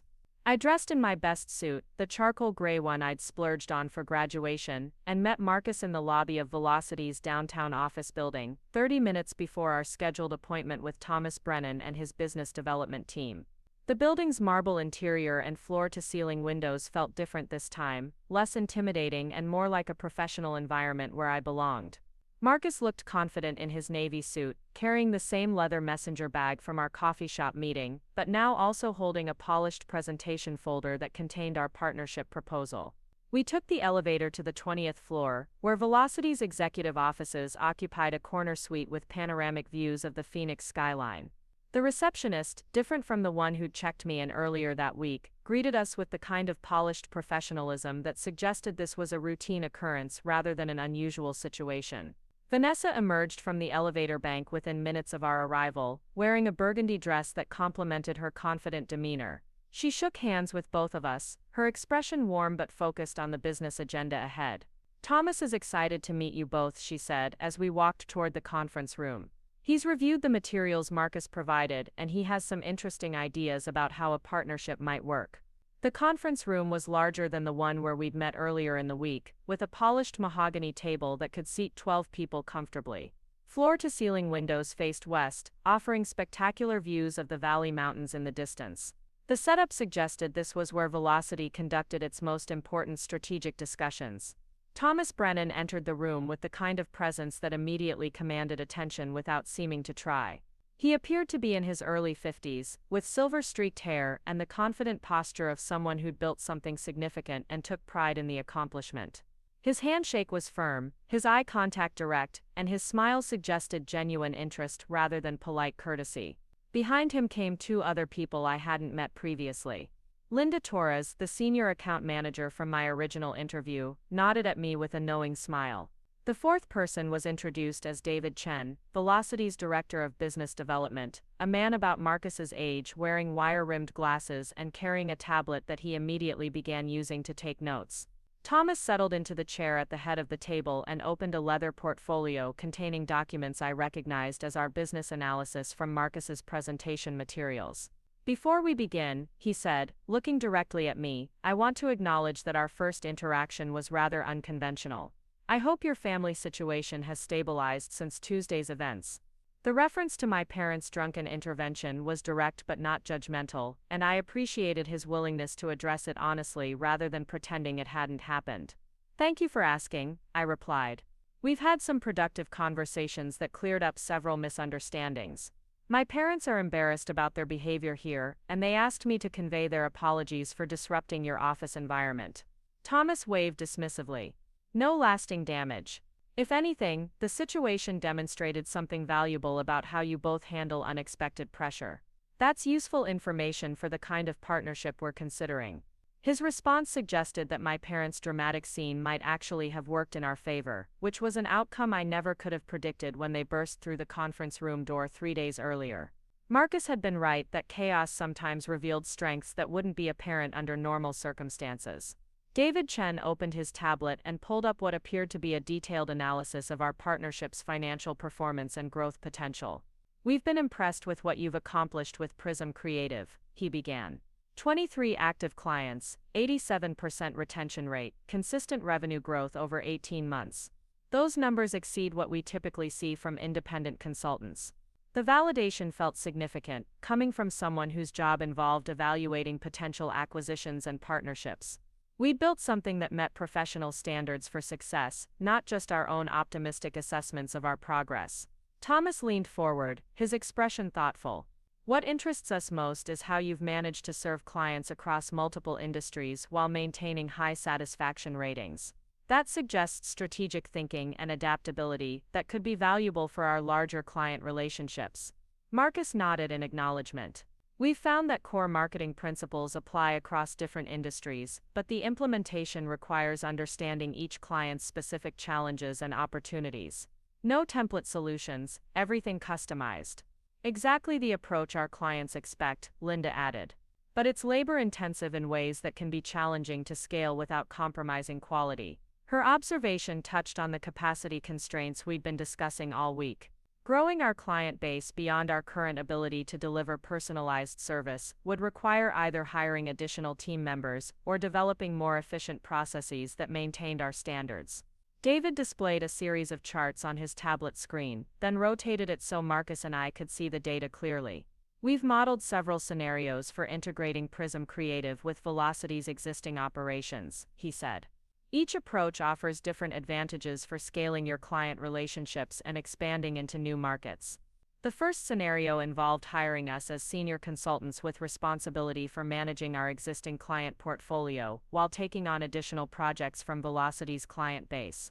Our compensation would include base salaries, performance bonuses, and profit-sharing arrangements that could significantly exceed our current independent income. The second option proposed acquiring Prism Creative as a specialized division within Velocity, with Marcus and me as co-directors responsible for building a team of junior consultants who could handle routine implementation while we focused on strategy and client relationships. This approach would preserve our partnership while providing resources for rapid expansion. The third possibility was more complex, involving a revenue-sharing arrangement where we'd maintain independent contractor status but commit to exclusive collaboration with Velocity on projects above certain size thresholds. We'd keep our existing clients and continue operating Prism Creative, but we'd also have access to larger opportunities that required more resources than we could provide independently. Each scenario had been analyzed with impressive thoroughness, including financial projections, operational requirements, and potential challenges that would need to be addressed during integration. The level of detail suggested that Velocity's interest in our partnership was serious and strategically motivated rather than just opportunistic. Thomas gestured toward the charts David had been displaying. Before we discuss specifics of any particular arrangement, we'd like to understand your preferences and concerns about joining a larger organization. What aspects of your current partnership do you most want to preserve, and what limitations are you hoping to overcome? The question was exactly what Marcus and I had been preparing to address, but hearing it asked directly in this professional setting made the stakes feel more real. Our answer would shape the entire negotiation and determine whether we could find terms that served everyone's interests. Marcus spoke first, his voice carrying the authority I'd heard when he defended our work to my parents earlier in the week. Creative autonomy is essential, he said.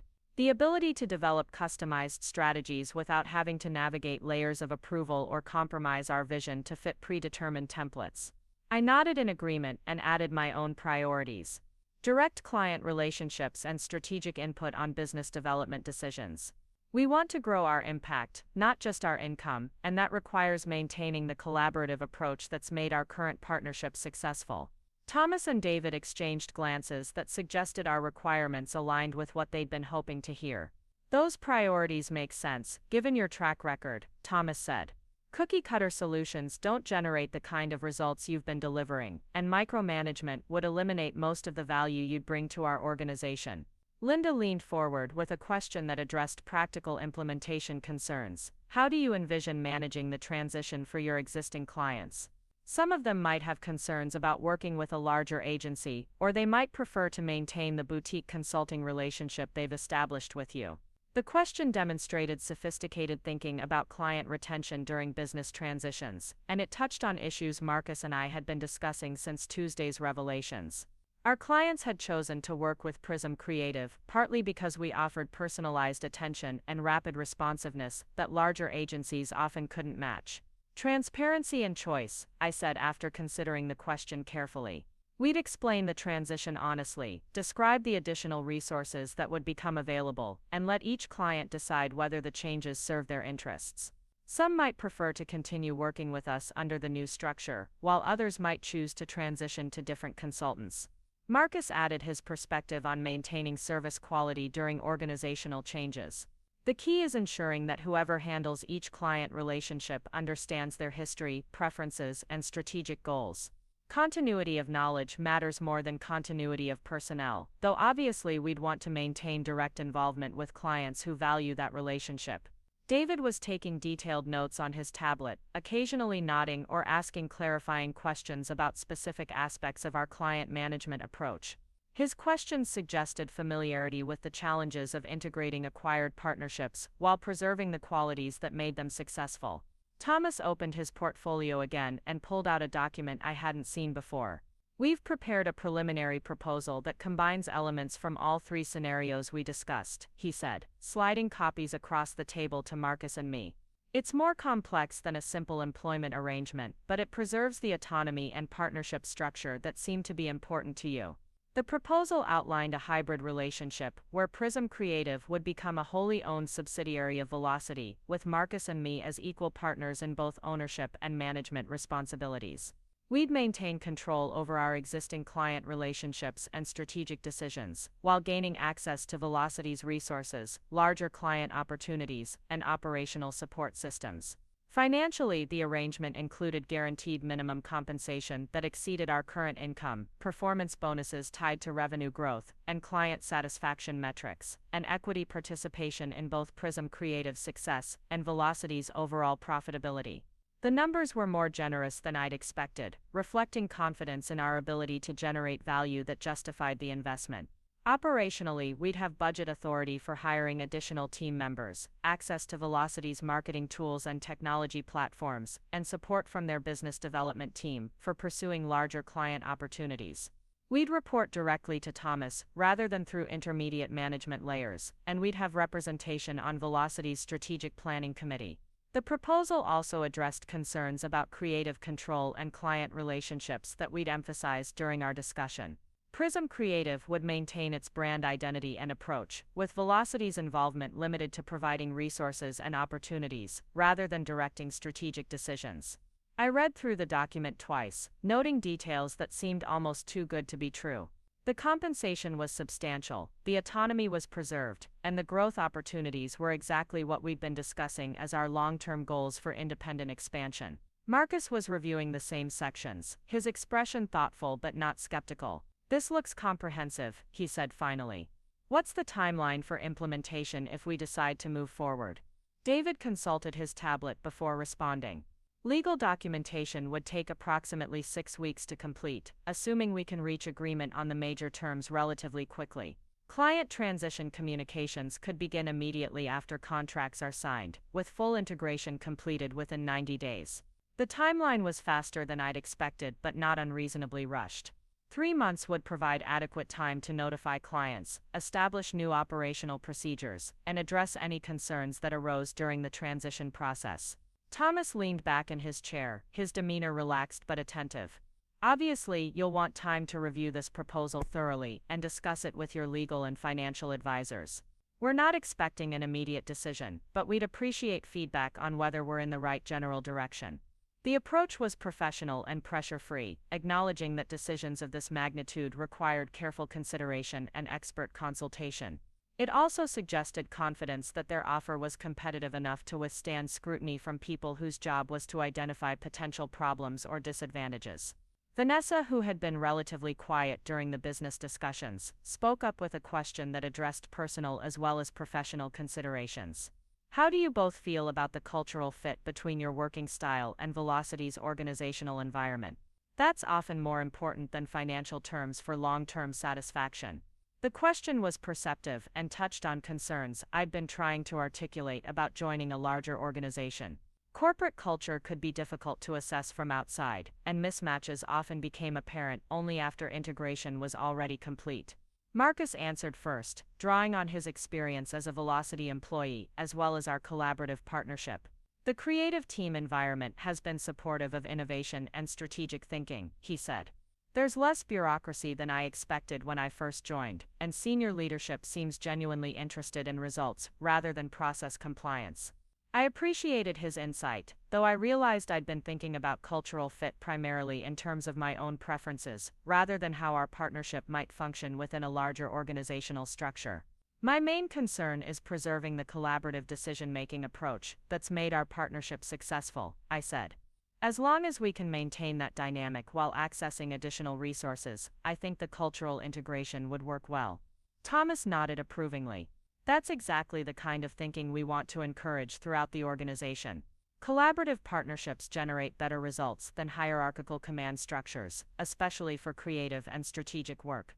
The conversation continued for another hour, covering operational details, client transition procedures, and administrative requirements that would need to be addressed during integration. Every question we raised was met with thoughtful responses that suggested careful planning and genuine commitment to making the partnership successful. David showed us mock-ups of how Prism Creative would be presented within Velocity's marketing materials and client proposals. Our brand identity would be preserved, while clearly indicating the relationship with the larger organization. The presentation materials looked professional and respectful of what we'd built independently. Linda discussed specific client opportunities that might become available through Velocity's business development pipeline. Several major corporations were seeking exactly the kind of customized strategic consulting that had become our specialty, but they required service providers with more resources and capacity than independent consultants typically offered. As the meeting began winding down, Thomas returned to the personal aspects of our decision-making process. I know this represents a significant change from independent consulting, and change always involves uncertainty regardless of how attractive the opportunities appear. What additional information or assurances would help you feel confident about moving forward? The question demonstrated empathy for the psychological challenges of business transitions that went beyond financial or operational considerations. Joining Velocity would mean giving up aspects of independence that had been important to both of us, even if we gained access to resources and opportunities that justified the trade-offs. Marcus looked at me, then back at Thomas. I think we need to discuss this thoroughly, between ourselves, before we can identify specific concerns or requirements. The proposal addresses most of our initial questions, but we want to make sure we're considering all the implications carefully. I agreed with his assessment. We appreciate the thoroughness of your analysis and the flexibility you've shown in structuring the partnership. We'll review everything carefully and get back to you with questions or requests for modifications. Thomas stood up, signaling the end of our formal discussion. Take whatever time you need, he said, shaking hands with both of us. We're confident this partnership would benefit everyone involved, but we want you to be equally confident before we proceed. Vanessa walked us toward the elevator, chatting about practical next steps and contact information for follow-up questions. As we waited for the doors to open, she turned to me with a sympathetic expression. I hope the family situation continues to improve. Sometimes the most disruptive events end up creating opportunities we never would have discovered otherwise. Her observation was more accurate than she probably realized. My parents' intervention had accelerated conversations and revelations that might have taken months to unfold naturally, ultimately leading to opportunities that exceeded anything I'd been pursuing through traditional job applications. The elevator ride down to the lobby was quiet, both of us processing what we'd just experienced and what it might mean for our future. The proposal was more generous and comprehensive than either of us had expected, but it also represented a fundamental change in how we'd operate professionally. We walked toward our cars slowly, neither of us seeming eager to end the conversation or return to separate environments, where we'd have to think through these decisions independently. The parking garage was cool and shadowy, a contrast to the bright corporate environment we'd just left. Marcus stopped beside his car and looked back toward the building where our professional futures might be decided. That went better than I expected, he said. They've clearly put serious thought into how to make this work for everyone involved. I leaned against my Honda, feeling a strange mix of excitement and apprehension about opportunities that had seemed impossible just a week earlier. The financial terms are better than anything I could have gotten through traditional employment applications. And the autonomy provisions address most of my concerns about corporate constraints. Marcus nodded in agreement. The question is whether we trust that the cultural promises will be honored once we're officially part of their organization. Corporate acquisitions sometimes change dynamics in ways that aren't apparent during the courtship phase. His concern was valid and reflected wisdom gained through experience in corporate environments. The enthusiasm and flexibility that characterized Velocity's current approach to our partnership might not survive the practical challenges of integration and daily operations. How do we evaluate that risk? I asked. Beyond the legal protections in the contract, what would give us confidence that the working relationship would remain collaborative rather than hierarchical? Marcus considered the question carefully. References from other partnerships they've acquired, conversations with current employees about decision-making processes, maybe a trial period that lets us test the relationship before making permanent commitments. The suggestions were practical and would provide information that couldn't be gleaned from formal presentations or contract negotiations.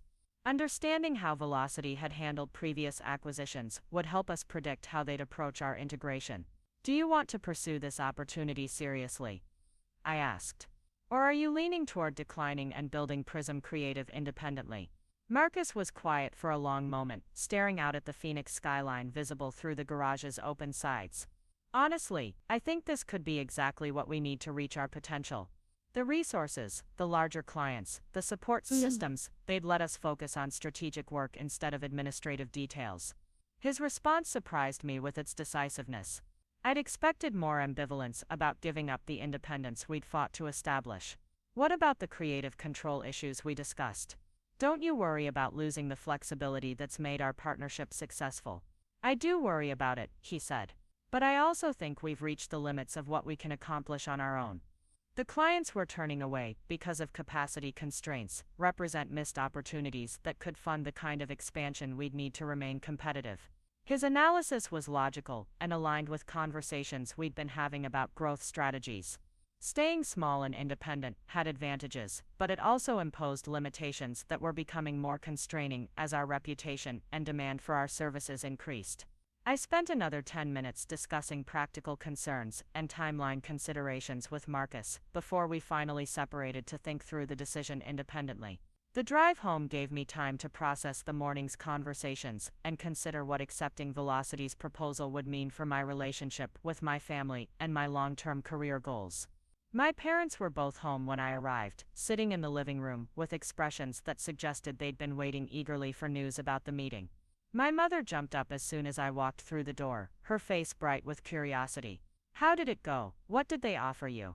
I sat down on the couch and described the meeting in general terms, explaining the partnership structure they'd proposed and the resources that would become available if Marcus and I decided to accept their offer. My parents listened with the kind of focused attention they'd never shown when I tried to explain my independent consulting work. So they want to buy your business? My father asked, his understanding of acquisition terminology somewhat limited but essentially accurate. More like merge our business with theirs, I clarified. We'd maintain control over our clients and strategic decisions, but we'd have access to their resources and larger opportunities. My mother seemed both impressed and slightly concerned. That sounds like a big responsibility. Are you ready to manage other employees and make decisions that affect a larger organization? The question reflected her gradual acceptance of my professional capabilities, but it also revealed ongoing uncertainty about whether I was prepared for expanded responsibilities. A week ago, she'd been convinced I was unemployed and unrealistic about my career prospects. Now she was trying to evaluate whether I was ready for executive-level decision-making. I think so, I said honestly. Marcus and I have been managing complex client relationships and strategic projects for 18 months. The scale would be larger, but the fundamental skills are the same. Dylan emerged from his room, drawn by the sound of serious conversation, and settled into his usual chair with obvious interest in the business discussion. What's the financial package like? He asked. Better than what you're making now? I described the compensation structure in general terms, emphasizing the combination of guaranteed income, performance bonuses, and equity participation that would provide both security and upside potential. The numbers were significant enough to represent genuine financial independence and long-term wealth-building opportunities. My father whistled softly when I mentioned the guaranteed minimum compensation. "That's more than most people make in traditional careers," he said, his tone carrying a mix of pride and amazement. The family conversation continued through dinner, with everyone asking questions about different aspects of the Velocity opportunity and offering perspectives based on their own work experiences. My parents' questions revealed growing sophistication about business partnerships and strategic decision-making that I hadn't expected from people who'd dismissed my consulting work as unrealistic fantasizing just days earlier. That evening, I called Chloe to get her perspective on the decision I was facing. As my best friend since college, she understood my career frustrations and personal goals better than anyone outside my family. She'd also been working in corporate environments since graduation, so she could offer insights about organizational culture and professional development that I valued. "This sounds like exactly what you've been working toward," she said, after I described the Velocity proposal in detail. "Financial security, professional recognition, creative control, and growth opportunities. What's making you hesitate?" The question forced me to examine concerns I hadn't fully articulated, even to myself. "I guess I'm worried about giving up something that's been working well in favor of something that might not live up to its promises. Corporate environments can change quickly, and contract provisions don't always protect against cultural shifts." Chloe was quiet for a moment, considering my concerns. "That's a risk with any career decision," she said finally. "But staying in your current situation also involves risks. What if your biggest competitors start offering services you can't match? What if clients begin preferring agencies with more resources?" Her perspective helped me recognize that maintaining the status quo wasn't actually a risk-free option. The marketing consulting industry was competitive and constantly evolving, and independent partnerships that didn't grow often found themselves marginalized by larger organizations with more comprehensive service offerings. The conversation with Chloe continued for another hour, covering practical considerations about contract negotiations, cultural fit assessment, and timeline management that would be important regardless of what Marcus and I ultimately decided. By the time we hung up, I felt more confident about my ability to evaluate the opportunity objectively rather than letting anxiety about change cloud my judgment. I spent the rest of the evening reviewing the proposal documents Thomas had provided, making notes about questions I wanted to research further and terms I wanted to discuss with Marcus before we responded to Velocity. The financial projections were aggressive but achievable, the operational requirements were reasonable, and the cultural provisions addressed most of my concerns about maintaining creative autonomy. The decision felt simultaneously obvious and terrifying, which probably meant it was exactly the kind of professional challenge I needed to accept in order to continue growing. Playing it safe had gotten me to this point, but reaching my potential would require embracing opportunities that involved uncertainty and risk. The decision came to me during a thunderstorm that rolled across the Phoenix Valley the following Tuesday evening. I was sitting in my childhood bedroom, laptop open to a spreadsheet comparing the financial projections from Velocity's proposal against our current Prism creative earnings, when lightning illuminated the desert landscape outside my window.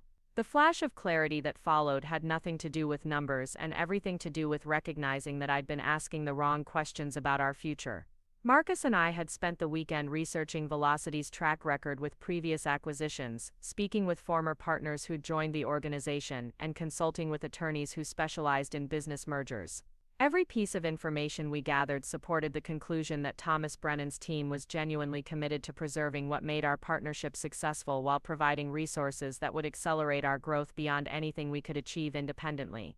But the real revelation came when I stopped analyzing the business proposition and started examining my own motivations. For months I'd been seeking validation through traditional employment because I thought external recognition would prove something to my parents, to myself, and to anyone who questioned my career choices.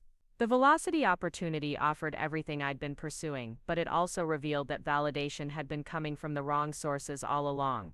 I closed the laptop and walked downstairs to find my parents watching the storm through the living room windows. They looked up as I entered, their expressions expectant but patient. Over the past week, they'd been careful not to pressure me about the business decision, though their curiosity about the outcome was obvious. "I think I've figured out what I want to do about Velocity," I said, settling into the chair across from them. My mother set down her coffee cup, giving me her full attention, and, "I'm going to accept their offer," I said. But not for the reasons I thought I would. My father leaned forward, his expression curious. "What do you mean?" I tried to organize thoughts that had been crystallizing slowly throughout the week. When I started looking for traditional employment, I thought I needed external validation to prove that my work was legitimate. But the success Marcus and I built with Prism Creative was already proof of that. The clients we served, the results we delivered, the income we generated, that was real validation, not something I needed to earn from corporate employers. My mother nodded slowly, beginning to understand where my reasoning was leading. Velocity isn't offering me validation, I continued. They're offering me resources to build something bigger than what Marcus and I can create on our own. That's a fundamentally different opportunity, and it's one worth pursuing for strategic reasons rather than emotional ones. My parents exchanged glances that suggested they were processing this distinction between seeking approval and pursuing growth.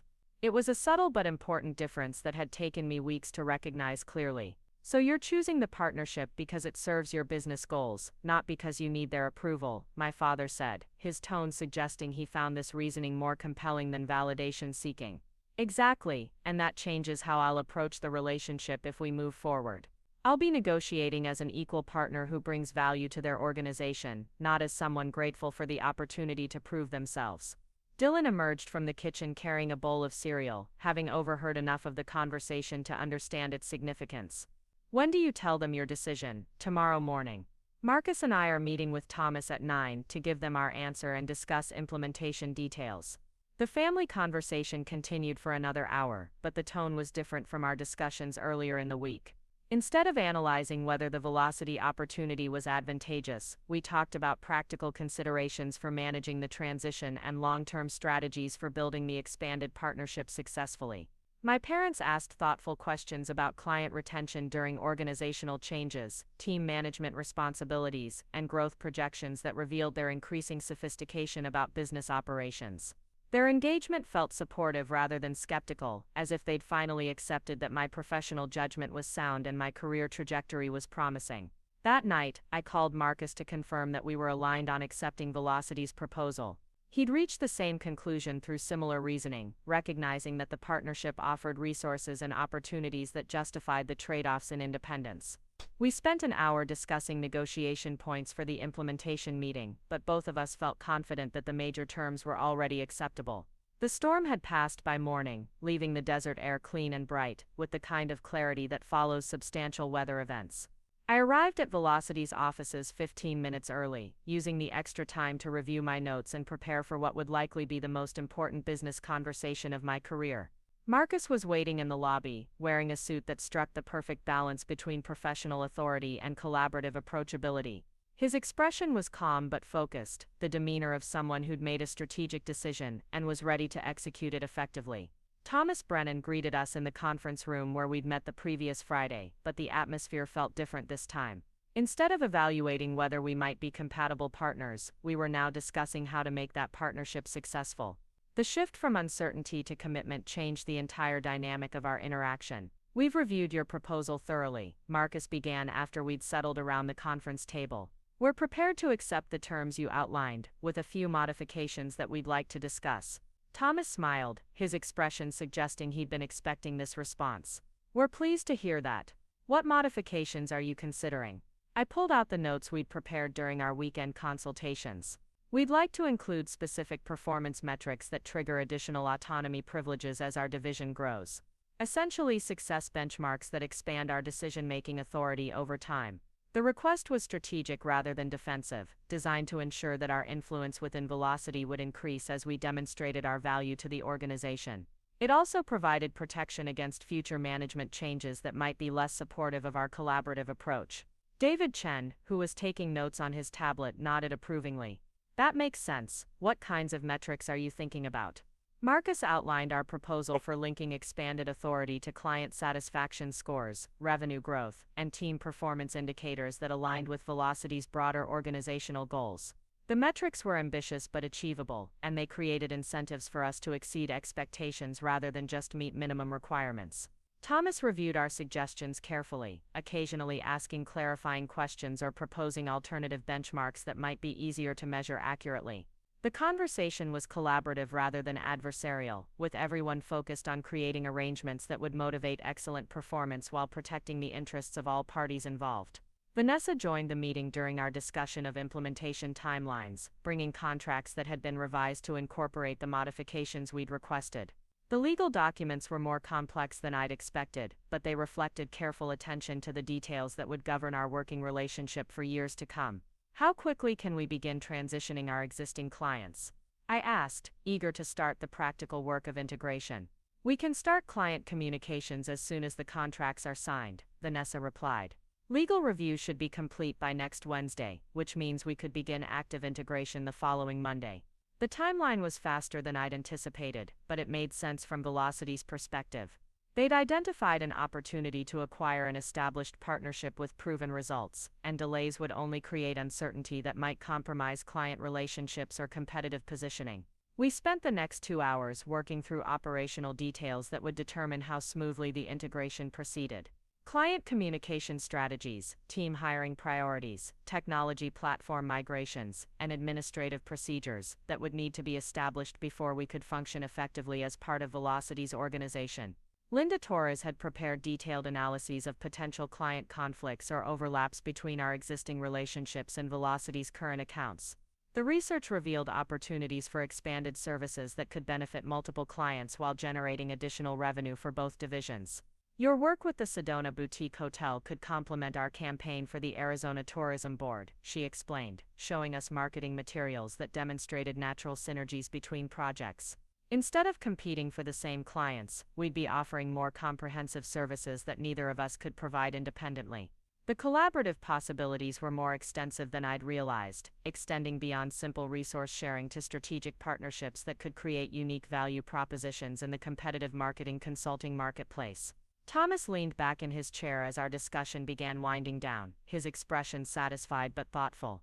This feels like the beginning of something significant, he said.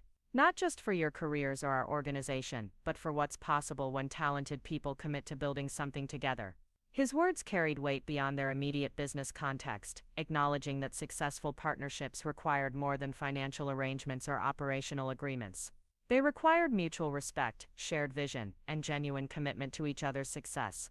As we prepared to sign the contracts that would formalize our partnership with Velocity, I felt a strange sense of completion that had nothing to do with reaching a destination, and everything to do with choosing a direction that aligned with my values and capabilities. The validation I'd been seeking through traditional employment had been replaced by confidence in my ability to create opportunities that served my professional goals. Marcus and I signed the documents simultaneously, our signatures making official a partnership that would transform both of our careers while preserving the collaborative relationship that had made our independent success possible. The moment felt significant but not final, more like the beginning of a new chapter than the conclusion of our story.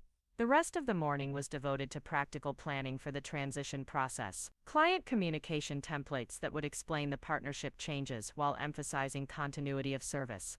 Introduction schedules for meetings between our existing clients and relevant Velocity team members. Project management systems that would integrate our current work with Velocity's operational procedures. We left the meeting with action items that would keep us busy for the next several weeks, but also with excitement about possibilities that had seemed impossible when I'd first walked into Velocity's offices for what I'd thought was just another job interview. The transformation from desperate job seeker to equity partner in a growing organization had happened so quickly that I was still processing all the implications. The drive home gave me time to think about how to share this news with my family, who'd been following our decision-making process with increasing interest and support. Their evolution from skeptical critics to engaged advisors had been almost as dramatic as my own professional transformation. I found them in the backyard, where my father was grilling vegetables for lunch while my mother tended to the desert plants that somehow thrived in Phoenix's relentless heat. Dylan was sitting at the patio table with his laptop open, apparently working on something that required more focus than his usual gaming activities. "So?" my mother asked as soon as she saw me, her expression eager for news. "It's official," I said, unable to suppress a smile. Marcus and I are now co-directors of Prism Creative, which is now a division of Velocity Digital Marketing. My father turned from the grill, his face breaking into a proud grin. "Congratulations, how does it feel to be a business owner?" The question made me realize that I'd been thinking of myself as an employee joining a larger organization, when in fact I was now an executive with ownership stakes and decision-making authority that exceeded what most traditional employees ever achieved. It feels like the beginning of something bigger than anything I imagined when I started looking for jobs 6 months ago, I said honestly. Dylan looked up from his laptop, his expression curious. Speaking of beginnings, he said, I've been working on something that might interest you now that you're expanding your team. He turned his screen so we could see what appeared to be a sophisticated social media management dashboard, complete with analytics tools and automated posting features that looked more professional than anything I'd seen from established software companies. You built this? I asked, leaning closer to examine the interface details. Over the past few months, he said, his tone casual but his pride obvious.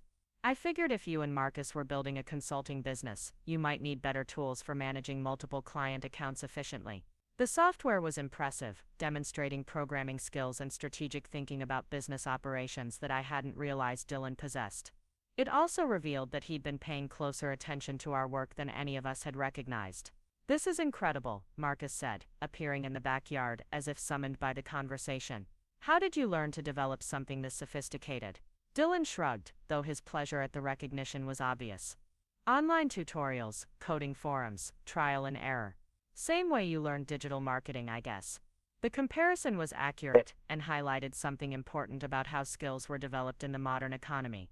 Traditional education provided foundations, but practical expertise often came from independent learning and real-world application. Would you be interested in joining our team? I asked, the question occurring to me spontaneously, but feeling immediately right. We're going to need someone who understands both technology development and marketing operations. Dylan's eyes widened with surprise and excitement. Are you serious? Marcus nodded enthusiastically. If the software works as well as it looks, you've solved problems we didn't even realize we had. That's exactly the kind of strategic thinking we need as we scale operations. The family celebration that followed felt different from any professional achievement I'd experienced previously.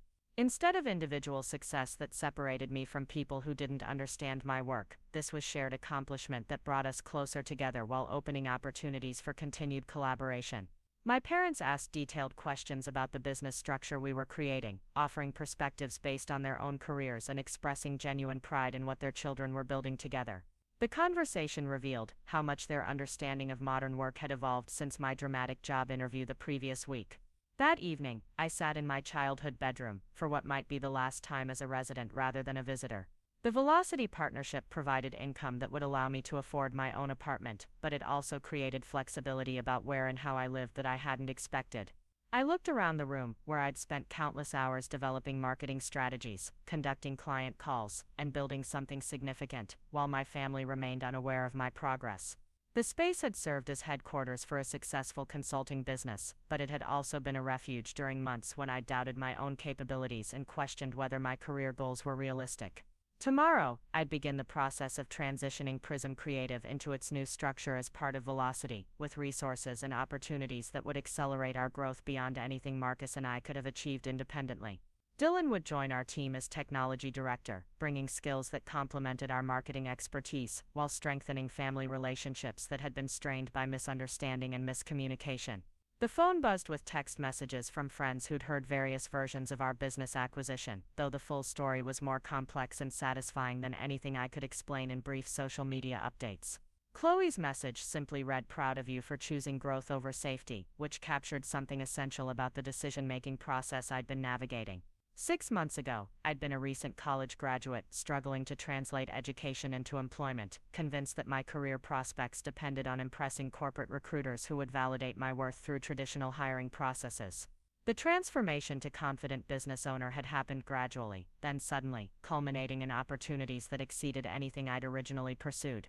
The journey had taught me that success often came from building value rather than seeking approval, from solving problems rather than meeting expectations, and from collaborating with people who shared your vision rather than conforming to someone else's requirements. Those lessons would guide whatever challenges and opportunities emerged as we grew our partnership within Velocity's expanding organization. But perhaps most importantly, I'd learned that family support could evolve from skepticism to encouragement when relationships were built on honesty rather than assumptions. My parents' transformation from critics to advisors had been as significant as my own professional development, creating foundation for future success that extended beyond business achievements to personal fulfillment.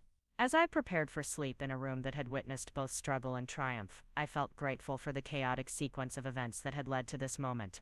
My parents' drunken intervention at what should have been a routine job interview had accidentally revealed a business partnership that opened doors to opportunities none of us had imagined possible. Sometimes the most disruptive moments create space for the most transformative changes, and sometimes the people who seem to understand you least are the ones whose support matters most when breakthrough finally arrives. The path from desperate job seeker to successful entrepreneur hadn't been linear or predictable, but it had been authentic to my values and capabilities in ways that following conventional career advice never could have been. The storm clouds had cleared, the contracts were signed, and the real work of building something significant was just beginning. Tomorrow would bring new challenges and opportunities, but tonight I could rest, knowing that the foundation was solid and the direction was chosen. The girl who'd walked into Velocity's offices, seeking validation, had become a woman who created her own opportunities while building something valuable for everyone involved. The thunder had passed, but the lightning had illuminated possibilities that would guide everything that came next. Up next, you've got 2 more standout stories right on your screen. If this one hit the mark, you won't want to pass these up, just click and check them out.